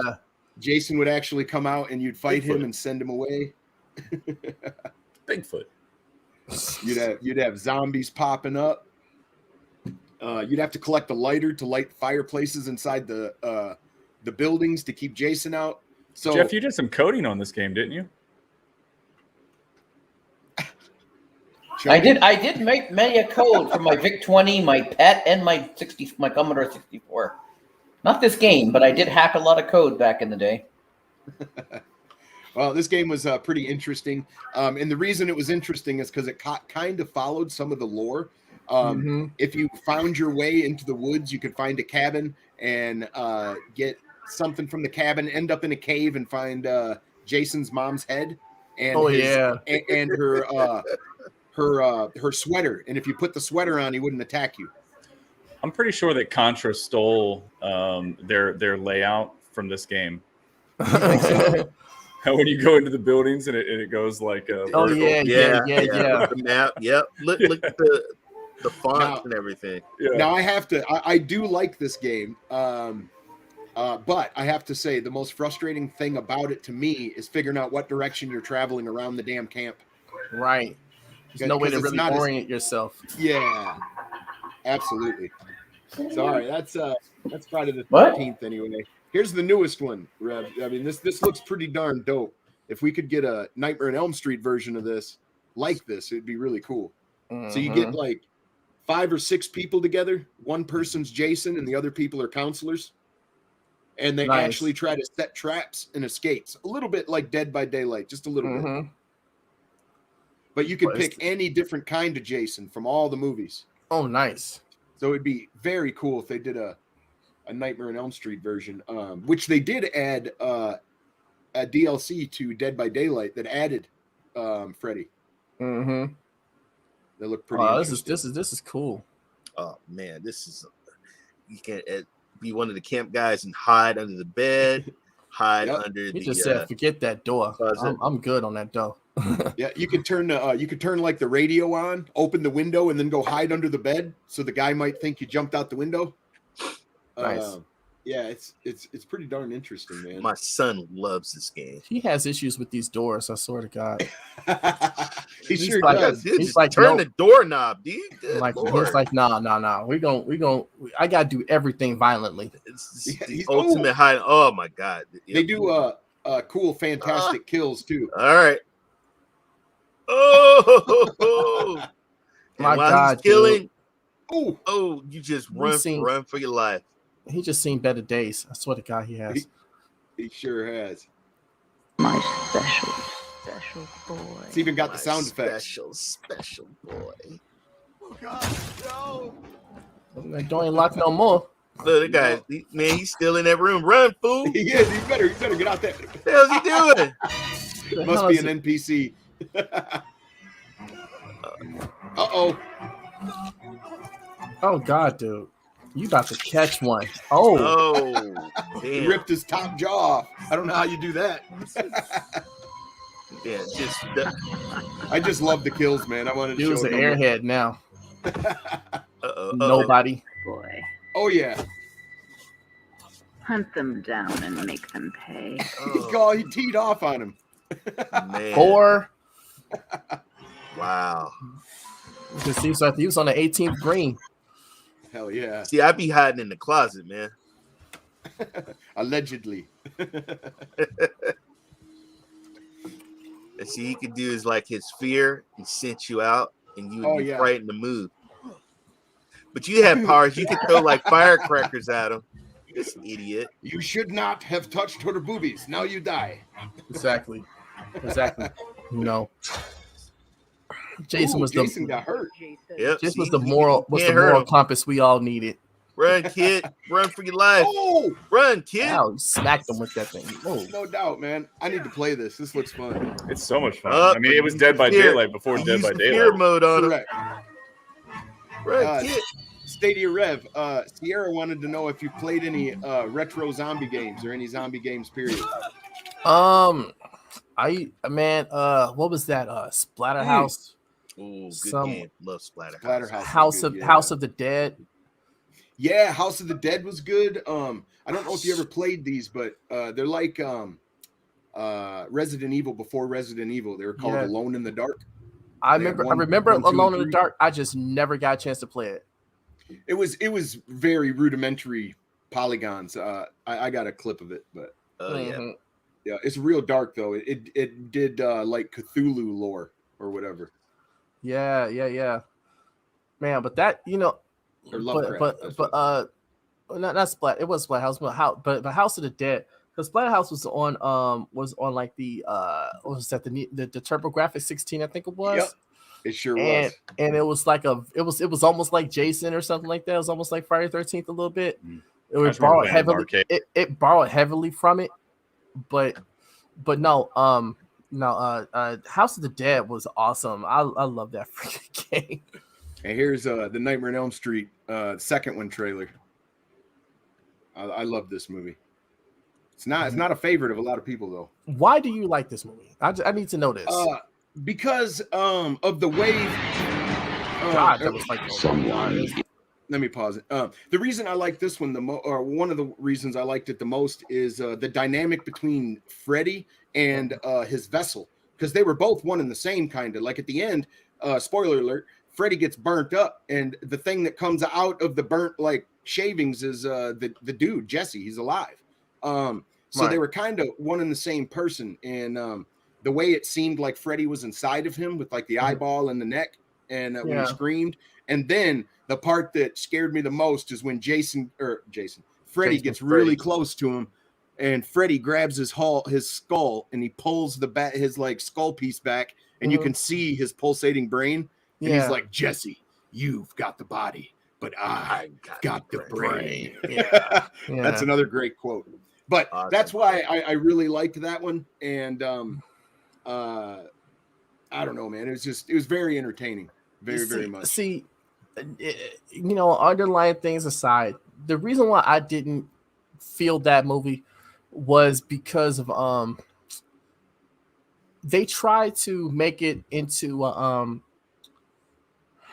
they tried to continue the story of Jason with, not Freddy. I did it. They tried to continue the story of Freddy and tie it to the house, as opposed to tying it to the original story, the Children of Elm Street, from people, from the people that murdered him, and I it wasn't that he was in the house and he was just possessing the house. That had nothing to do with why he was there. It's just that Nancy was just the strongest, and she was able to fight him. She was able to survive the longest. Everybody else just kind of bit it as soon as he got to him. But Nancy was the one that was able to escape him multiple times. So that's the reason why he was in that house like that, But it wasn't because he was attached to it. Yeah, they twisted the lore a little bit to make the second one. So they definitely did that. That kind of made us like, now you're all my children. Yeah, now you are all my children. Freddy's Revenge, I get it. Yeah, but it was just different. And then, Heather Langenkamp was just like not there. So when they brought in, Nightmare on Elm Street 3 and Heather Langenkamp was back, I was like, yeah, now we get to see what's going on with this, Now, believe it or not, this Nightmare on Elm Street game was made by Rare, and it's one of the first Nintendo games that had 4 players. Nice. 4. It doesn't look like a spectacular game. I watched somebody play all the way through it the other night. But you have to, this follows a little bit of the lore of the movies as well. You have to pick up all of Freddy's bones. Yeah. And to be able to kill him, you got to burn the bones or get rid of the bones. Yeah. It's one of the ways to beat him. Anyway, that was like in part 4, because they gathered his bones and then burned them alive. And they didn't burn them; they used holy water on them. Yeah, put him to rest or whatever. Mm-hmm. Yeah, that was one of the things I really liked about them when we saw. So when they announced 5, I was like, okay, how are they gonna bring them back? Like how is that even gonna happen? Yeah. And so I just love all the elaborate ways that they did it, because technically they didn't have to worry about how they're going to bring him back, because he's an entity within the dream world. It's like, right. He can come back anytime. Right. Yeah. He can come back anytime he felt like it. So he was like, I'll take a break while y'all won this time, but yeah, I'll come back a little later. As in making sense, I don't think Freddy versus Jason makes any sense at all, but it's a fun movie. And I really liked the fact that Freddy had the upper hand because Jason dreamed. He dreamed of his mother. But you know why that was though, idea. Right? You know why that movie even got made, right? Why is that? That movie got made because at the end of Jason goes to hell. Freddy's glove grabs the. But that was the thing. it wasn't a Friday the 13th movie anymore. It's a Jason movie because New Line Cinema got the rights to Jason the character, but they didn't have the rights to the name Friday the 13th. So it actually isn't a Friday the 13th movie. It's just a movie with Jason in it. Right. So they acquired the rights, and they had both of them under the same roof, the house that Freddie built, which is New Line Cinema. So they were like, okay, well, we need to incorporate, Freddie into this. We need to set something up for this. And so that's why you see Freddie come and grab the mask at the end and pull it underground, But that was the reason why the movie was made, because they had both of these horror icons, slasher film icons, under the same roof. It's like, this is just a license to print money. Let's do this. Yeah, and so they finally were able to get that done. But that was the reason why, because like I said, that's why you never seen, like, even Jason X, they can't call it Friday the 13th because they never had the rights to use that name. It's just, they said, okay, we're gonna just rebrand it as Jason, and that's it. So that's the reason why that is. Right on. That's extremely interesting, man. I love some of that minutia that a lot of people don't get to hear about, man. That's fantastic. Mm-hmm. But yeah, I really enjoyed the Friday the 13th, the Nightmare on Elm Streets, even the Halloweens. I had back surgery a long time ago, and when I was 18, and I would have morphine dreams. And it was Halloween, and they had a marathon of Halloween playing or whatever, and I passed out because when you're on, I don't know if you're familiar, but if you're on morphine, you fall asleep really quick, and you can sleep 5 minutes, and it feels like you've been sleeping all night. Anyway, I passed out, and I had some vivid dreams of that Michael Myers dude chasing me all over hell. It was nuts. Oh my god! It was nuts. And before we get to this week in retro, because we have to do that. Before we do that, I want to tell you a little story, and then ask you guys if you have any of your own. When I was a little kid, it was Halloween. The older kids had just got done watching like the Texas Chainsaw Massacre or something. I was like 6 years old. And all of them we all go upstairs to hang out and play before going to bed or whatever. And their stepdad gets out onto the roof with a chainsaw without the saw in it. And he cranked that thing up, man. And when he did, we all like bounced our heads together and ran into walls trying to get out of the damn room. Wow. It was incredible. Wow. But the reason I tell that story is because that house scared the shit out of me. When I was, it was like a year before this, I went and spent the night over there, and they watched I Spit on Your Grave or something scary. Oh my God. And that was creepy. Yeah, and I really didn't watch it, but I passed out.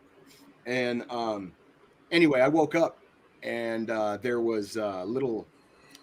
they had a bay window and cars could drive by, but they had little pinpricks of light on the ceiling that I started watching. And I had an Afghan over me, so there was holes in the Afghan. Anyway, I sat up and I looked at the lights. I looked out the window. There was no cars. I turned to where my babysitter's bedroom would be, and it looked like there was a person standing there. Oh, wow. My eyes couldn't focus, so I'm looking at this like bathrobe, and I'm trying to look at the person that would be in the bathrobe, and I can't make out any details. Like, I clearly make out a bathrobe, but there was no person in it. So that scared the crap out of me. So I cover my head up, and I keep peeking, and it's still there. And I finally pass out, but I keep watching the lights going around the ceiling. There's these little tiny lights that was just like floating around. It was real weird. Does anybody on the panel have any spooky or supernatural stories to share? I got one. Go for it. How did I not know? Shut up. He's got one. So He's got a story for everything. So right down the street is the Chapel of Chimes cemetery. And one night I was driving home from work. It's dark, and I seen somebody running on the cemetery grounds. He jumps over the gate that was there, and he crosses into the street where I'm driving, and I hit the brake, stop my car, my headlights is on, and I see him. It is a guy in a 3-piece suit and tie. All right. Now, when he looked into my windshield and I looked into his eyes, it wasn't a zombie, but it was a man. Looked like he was sweating. Did the suit look old, or did it look like style-wise? It looked wrinkled and rough, but Okay. it didn't look dirty or anything. It was nighttime. You know, it was You're like smoking in bath salts. Man, Oh my God. He's like, I'm getting hungry. He's gonna eat you like a zombie, man. I even posted it on my Facebook about it, and to this day, I don't know if dude was he just buried and figured out he wasn't dead and jumped out. I don't know, but hey, people that's have been true buried story. alive. True damn story. Wow. And then here's another story. Have you guys ever had somebody put you in a casket and close the door on? Oh, no wonder That's why you got phobia. Yeah. No. We don't have those type of stories, Ray. Right. You know, we've led normal lives. You know, Your friend never put you in a casket and try to bury you? No. That's Saturday. I'm gonna tell you guys the most scariest thing is watching a casket door slowly close on top of you, and you see. I'm good. I'm all right. So I'll just leave it at Not that. for me. No, nothing supernatural for me. But again, growing up in Northern Virginia, the Blair Witch Project came out in 98, 99, and I was a senior in high school. And so, of course, what did we have to do? We got to go drive up to Burkittsville, Maryland, and see if we can figure it out, right? Hell no. We went up to Burkittsville. That's the normal thing to do. Yeah, there was the town of Burkittsville is very small, and they were all like, "It's a movie. Go home." As soon as we pull up there, looking at us like, "What the hell are these idiots doing here?" Right? Well, come to find out, it wasn't filmed in Burkittsville. It was filmed in Seneca Creek State Park, which was like an hour and 20 minutes from there, closer to my house. So we drove way past it for nothing. And then you come to find out that the Blair Witch was just it was a big farce anyway. But yeah, we were trying to chase it. Campaign. Yeah, we were trying to chase the Blair Witch my senior year of high school and struck out. So that's crazy. But you know, like the Blair Witch Project was like, I didn't care for it, but I watched it and I was like, all right, yeah. But the whole thing was it started a new film franchise. Film genre of found footage films, which I can't stand them. I hate those movies. I got one problem with those kind of movies. Go ahead. The first time I went to go see the Blair Witch Project in the movie theater, my buddy goes, "Hey man, this is real. Come on, let's go watch it." I said, "Real? What are you talking? It's a movie, dude." Mm-hmm. He said, No, it's found footage. Like, and I'm like, yeah, and they added sound effects and like music and shut up, man. It's a movie. Anyway, we went in to see it, and sure enough, it was just a movie. And I'm he was convinced this was found footage, like this happened. I'm pretty sure if I remember right, like the guys that made the movie went to school in like South Florida or something like that. Mm-hmm. I want to say that they had like a $50,000 budget to make the film, and then they went to Sundance with it. It got some traction. They wound up like increasing it to like $200,000, and I want to say it made almost $300 million worldwide. Yep, like it was very successful, super successful. It had a tiny budget, like super small. Yep. But you know, like those found footage type films. The only one I could watch now is like Chronicle, because it goes back. It goes back to Fly on the Wall view. Is Chronicle the one with the superheroes? Yeah. But other than that, I can't stand it, because it's like, how do you justify the camera rolling for 2.5 hours without changing batteries and nothing like that? It just never made it. I couldn't pull myself into suspending my disbelief long enough to enjoy the film. And I think with the Exorcist story, of my sister constantly trying to scare me on the steps, like when Blair Witch came out, I was like, nah, man, we're going for this one, right? I'm not letting this bother me, because all that stuff was so close. So no, it was crazy times to be alive, for sure. I don't know if Jeff has a scary story other than Jeff, do you have any supernatural I don't. stories? No supernaturals, no nothing. I don't believe in ghosts. I didn't say I believe in ghosts. I've had no supernatural. That's a different conversation. It's Canada. There's nothing supernatural up here. It's Canada. Gotcha. It's nothing. What are you talking about? You got the Bigfoot. Well, some people believe that's a supernatural Well, creature. I guess we have the abominable snowman up in the North Pole. There you Because go. the North Pole is in Canada. I used to see him on the Rudolph Christmas special every year. Yeah. Right. The island of misfit toys, damn it. Yeah, That's the only place I would ever live in fictional time. Is the island of misfit toys? Yeah, Great. You're damn right, man. That would be amazing. it would just be so much fun to live there. You know what I'm saying? Like, Yes. like when he got there, why would you leave? Like, oh, we gotta True. say Christmas. No, we ain't got to do none of that. You stay right here and chill. We got a whole island, nobody bothering us. We good. Nope. Like, no, we got to go back because see. Now you're involving us in stuff that we ain't got no business in. You can go and do that. We'll see you when you come back, son. But Right. I'm staying right here. I'd never leave that place. I swear to God. No, Sierra Rose. I don't think there's any Sasquatch in Canada. We're not sure where Sasquatch is. We're looking at one right in the middle of the screen. Exactly. Yeah.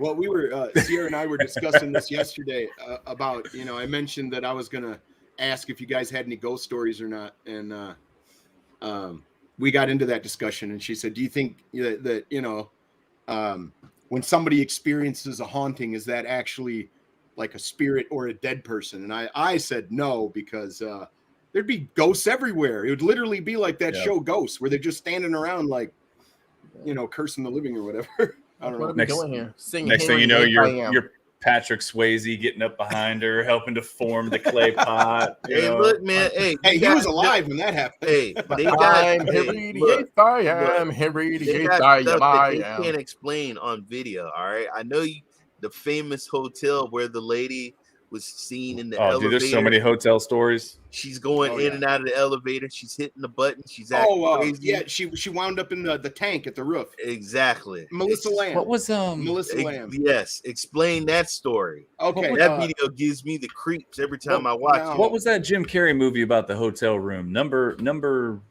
69. room number, maybe it was. But like there was like a hotel room that like everybody kept dying in, and he like had to stay there. Melissa. He went to investigate it. Thought it was Jim Carrey. Maybe I'm wrong.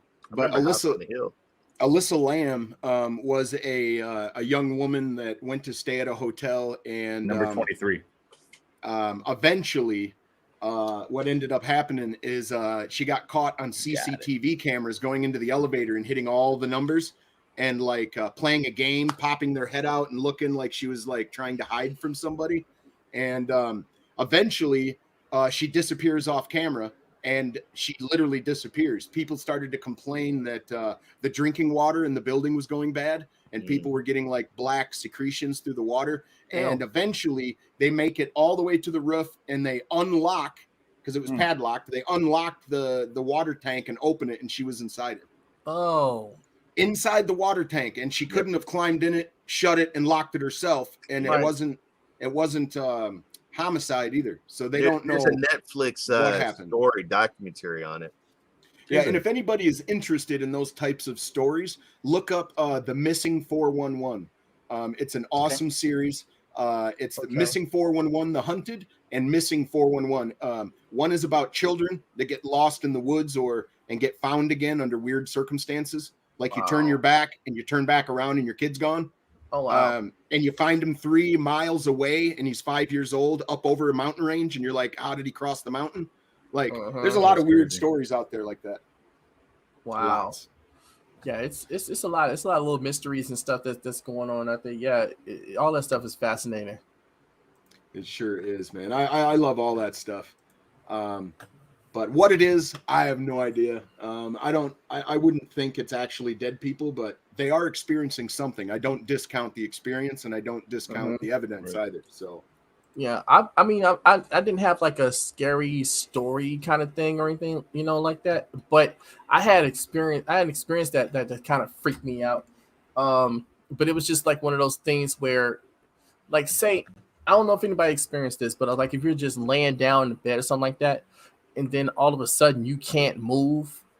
Are you floating in the air? No, you're still grounded. But I felt like the way it felt for me was I felt like I was being pulled into the bed, even though I wasn't even moving.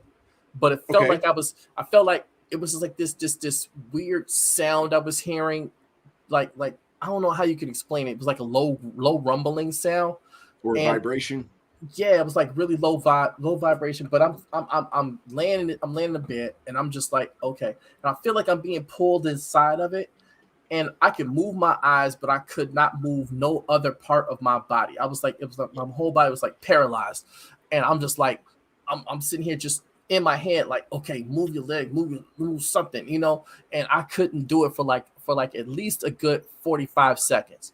And that 45 seconds lasted like forever. Yeah, terrifying. And I'm sitting here and I just somehow mustered the strength in my brain to just jerk my body real hard. And that brought me out of it. And I've had that happen like 4 times in my life. The first time was just like, what the actual F was that? I'm like, yeah. oh my God. When stuff like that happens to people, they like Sierra just put down there, sleep paralysis. You can feel like there's entities in the room and they're not. It's your subconscious trying to wake up, but your body is still shut down so you don't act out your dreams. But I was wide awake. Yeah, that's creepy. I was wide awake when that happened. I wasn't sleeping. I wasn't doing anything. I was just laying there. Damn. And all of a sudden I just had this feeling come over me and I could not move. Yeah, that's significant. That you weren't crazy. Sleeping first. No. Ahead, I know we got to get to this in retro, but I got to tell, this is not a ghost story, but this was somebody that was trying to snatch me up when I was young. You almost got kidnapped? Well, multiple times. We were joking about deliverance earlier. When I was in the 4th grade, you know, my mom worked, my dad worked, and I was left alone in the house. And so I would just, you know, watch cartoons, watch videos, and just chill. One day there was a lady that knocked at the door, and it looked like she was Jehovah's Witness, or she had these like church pamphlets, and she went boom, boom, boom, boom, boom, boom, boom, boom, boom, boom. And we had a mail slap, and she opened the door. Hi. She opened your mail slot? She opened up the mail slot because it was at the door, and she goes, hi, open the door. There's something I want to give you. And I'm like, go away, please. Please go away. I don't want any. Open the fucking door. Whoa. I'm not leaving until you open the door. Open the door. Fucker. Jesus, Ray. And I'm like, I'm waiting for a book. I'm like, I'm gonna call the cops if you don't get away from this door. That's insane. Wow. And then I went around the window and I looked and I said, wait a minute. That's not a woman. That's a man in a dress with a wig. Wow. With church pamphlets. Wow.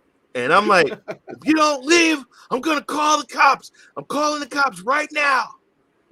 And I see this lady or whatever it was, and I think it was a dude running down the street, running away. And when my parents came home, they said, Ray, what were you smoking? Well, here's the thing. See, if you would have been born like a decade or 2 later, that guy might have ended up on, To Catch a Predator. Say, I'm Chris Hansen. Why don't you have a seat right over there? As Ray looked out the window and saw the man in the dress. Why did you bring the thing of Cool Whip and the ropes and the knives? Yeah. But as Raymond looked out the window and saw the man in the dress, he instantly felt a rise in his pants, and at this moment in time, he became a man. That was what did you bring? I can't make this shit up. That was in Fort Meade, Maryland. We were stationed on Fort Meade, which is a base in Maryland. And hey. I'd be like, why'd you show up with wine coolers and lube? I said, Dad, there was some woman or man or whatever trying to get me to open the door and started cussing at me through the mail. I wonder if one of your dad's squad mates was having a go at you. You know? That would be funny if your dad sent someone to the house. Hey, watch this, Sherrod. We're going to get the old fucker. Dude, if I probably would have opened that door, I wouldn't have been sitting right here now, man. That was his dad's tax. Yeah. I don't know. Did you guys live on base housing? We lived housing. We lived in military housing, but it was like the row housing, like the on-base row housing. Yeah, I mean, you could just ride on through. Yep, drive on through. I know what you're talking about. Like a residential area. It's the same Fort Belvoir. Yeah, even the elementary school was on the base, but yeah, that was some scary like Scary. Hey Jeff, we're almost out of time, sir. We're gonna do the This Week in Retro, man. If you're ready, You should let your mom do it. that would be awesome. All righty then. I remember that. So, for those that don't know, and for our esteemed guest, I look back at each day over the next, week and a half, and I pick out something that was released at that time. So, Iron Man, XO Manowar and Heavy Metal was on the PlayStation in the US. Yes. Heavy Metal, nice. That was today.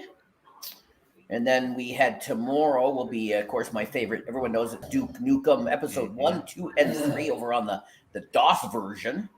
Rev, you talked a little bit about some DOS games back in the day. So why is there 3 parts to the DOS thing there? Did they release them in levels or something? Or No, I think it was just a series. I don't remember. Oh, okay. You're asking me to remember a long time ago, and I honestly don't remember.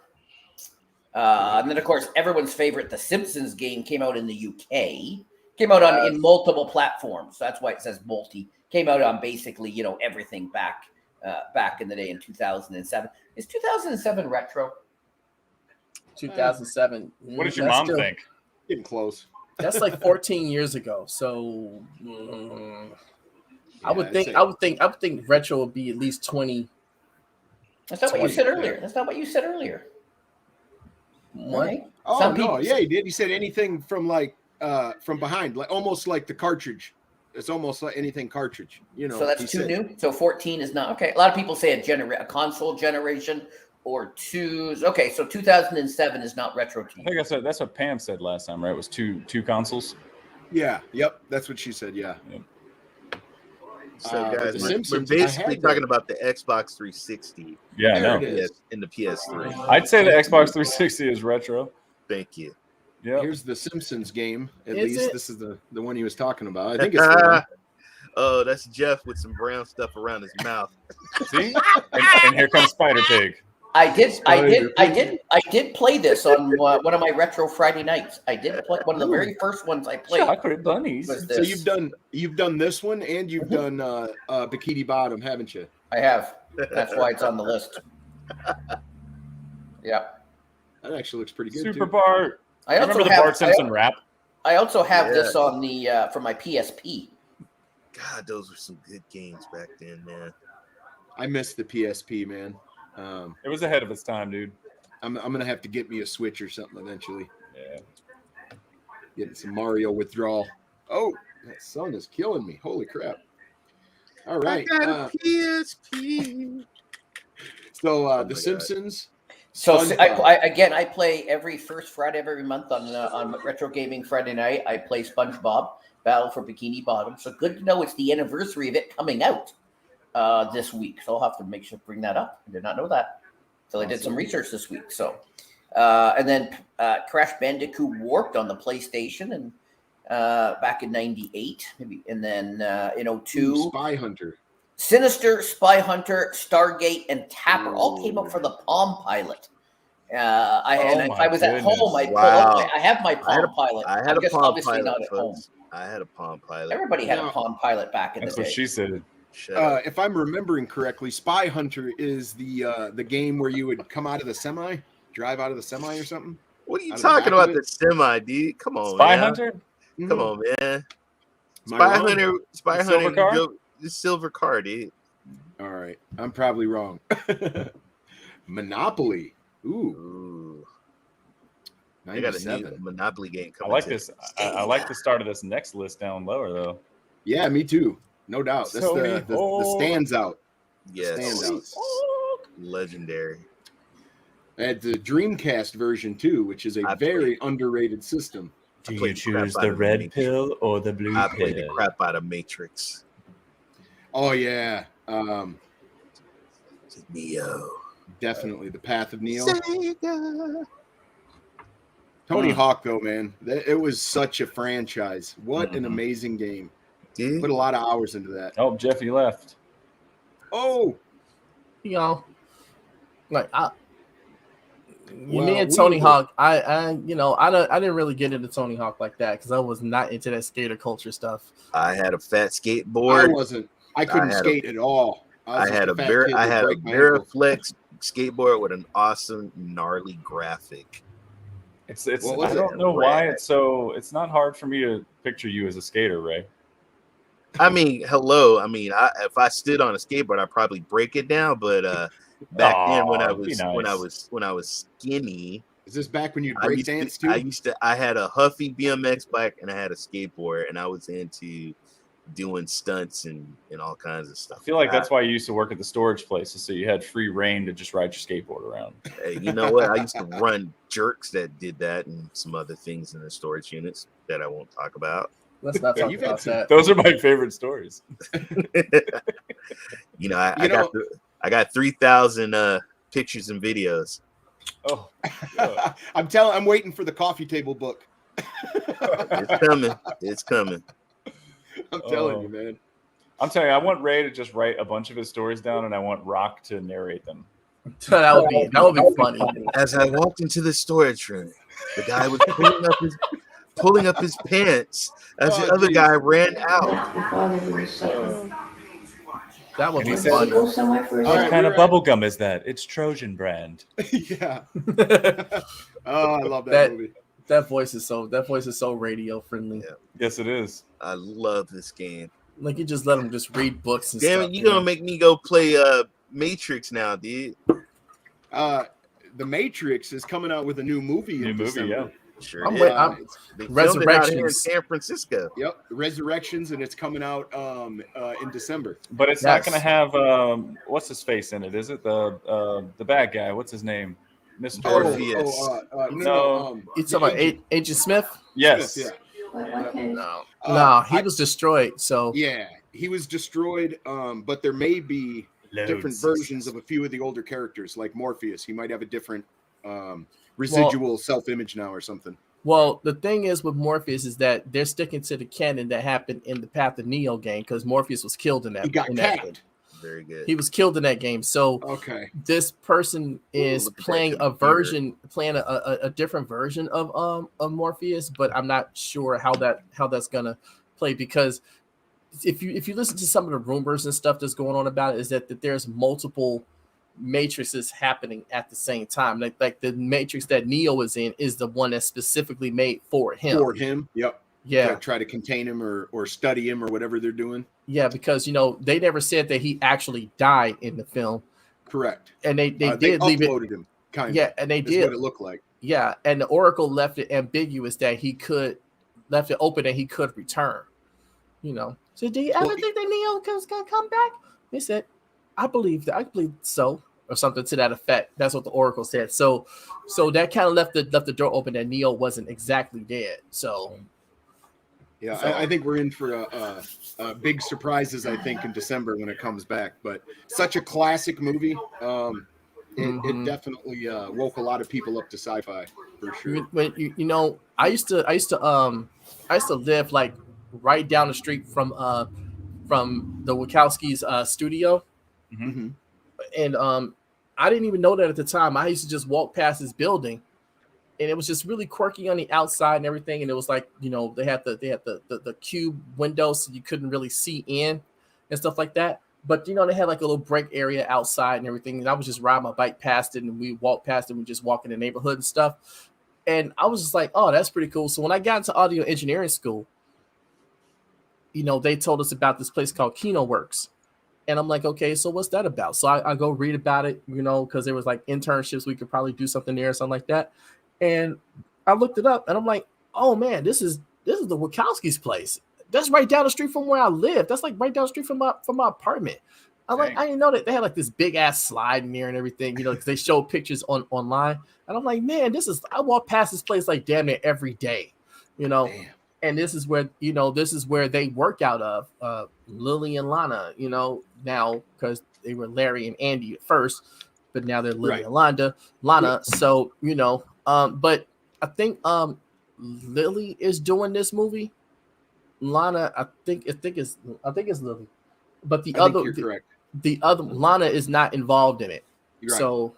So, but that's not a thing. It's just that I think Lily just really wanted to get this done because of some other reasons, and Yeah, Lana closure- wasn't in the same space.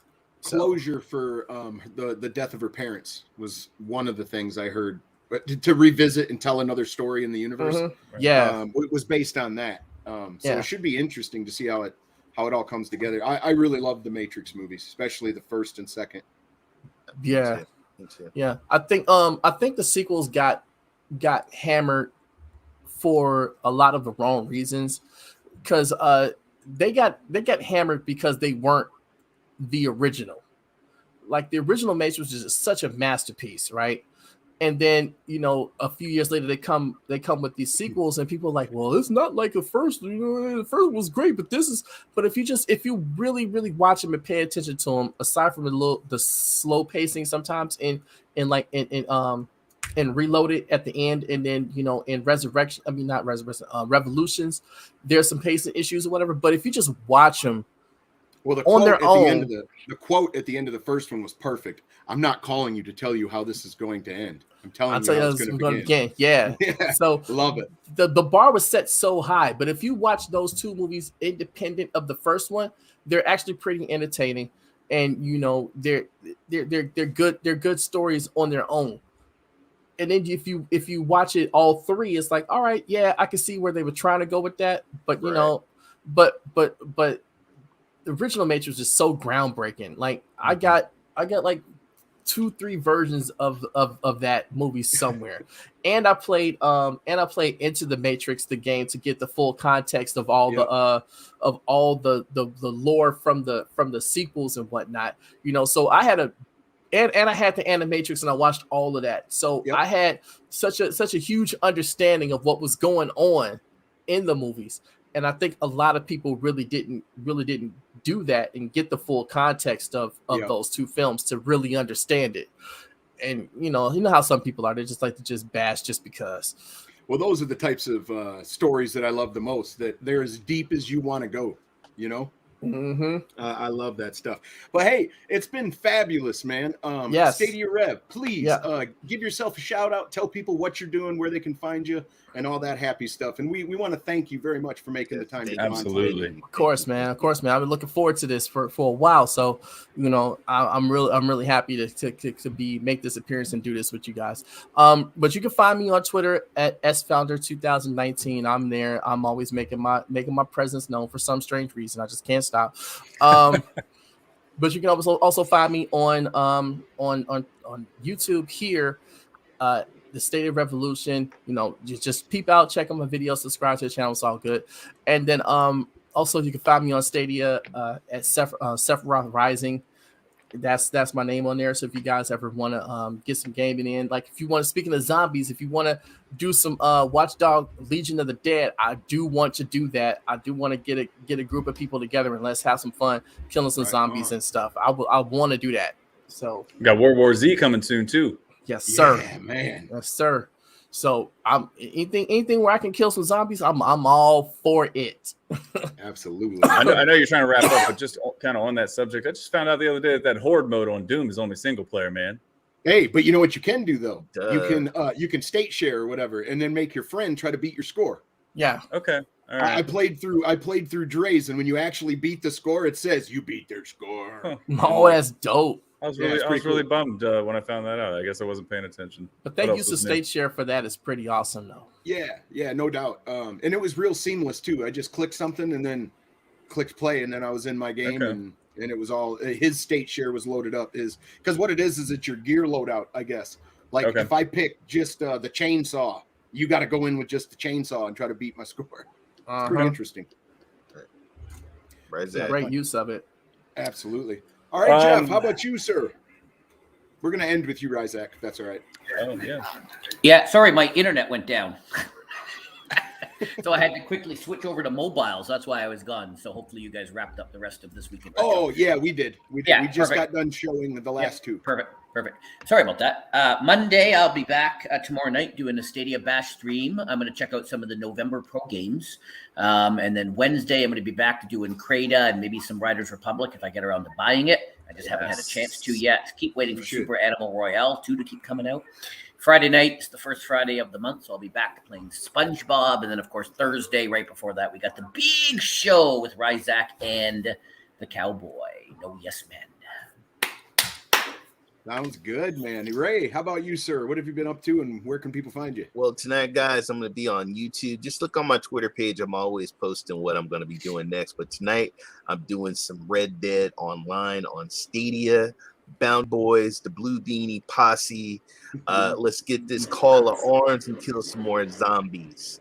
Nice. Want to send a huge shout out to Rev. Thank you so much, brother, for coming on the show. Yep. Telling your stories and everything. Was awesome having you on here. Thank you, brother. And thanks to Sierra for that compliment. It was awesome. Yes. Yeah, it was just great having you, man. All right. Okay, Ryzak, how about you, sir? So I'm probably going to be stuck in the Republic for a while, rocking out to some Riders Republic. Thursday, we have No Yes Men, like Jeff said, and then at 8:00, I'll be back on Riders Republic. Anybody wants to come play, just shout me up. It'll be fun. Right on. And I just want to thank you, Ryzak, for filling in since Blake since Blake wasn't able to continue on.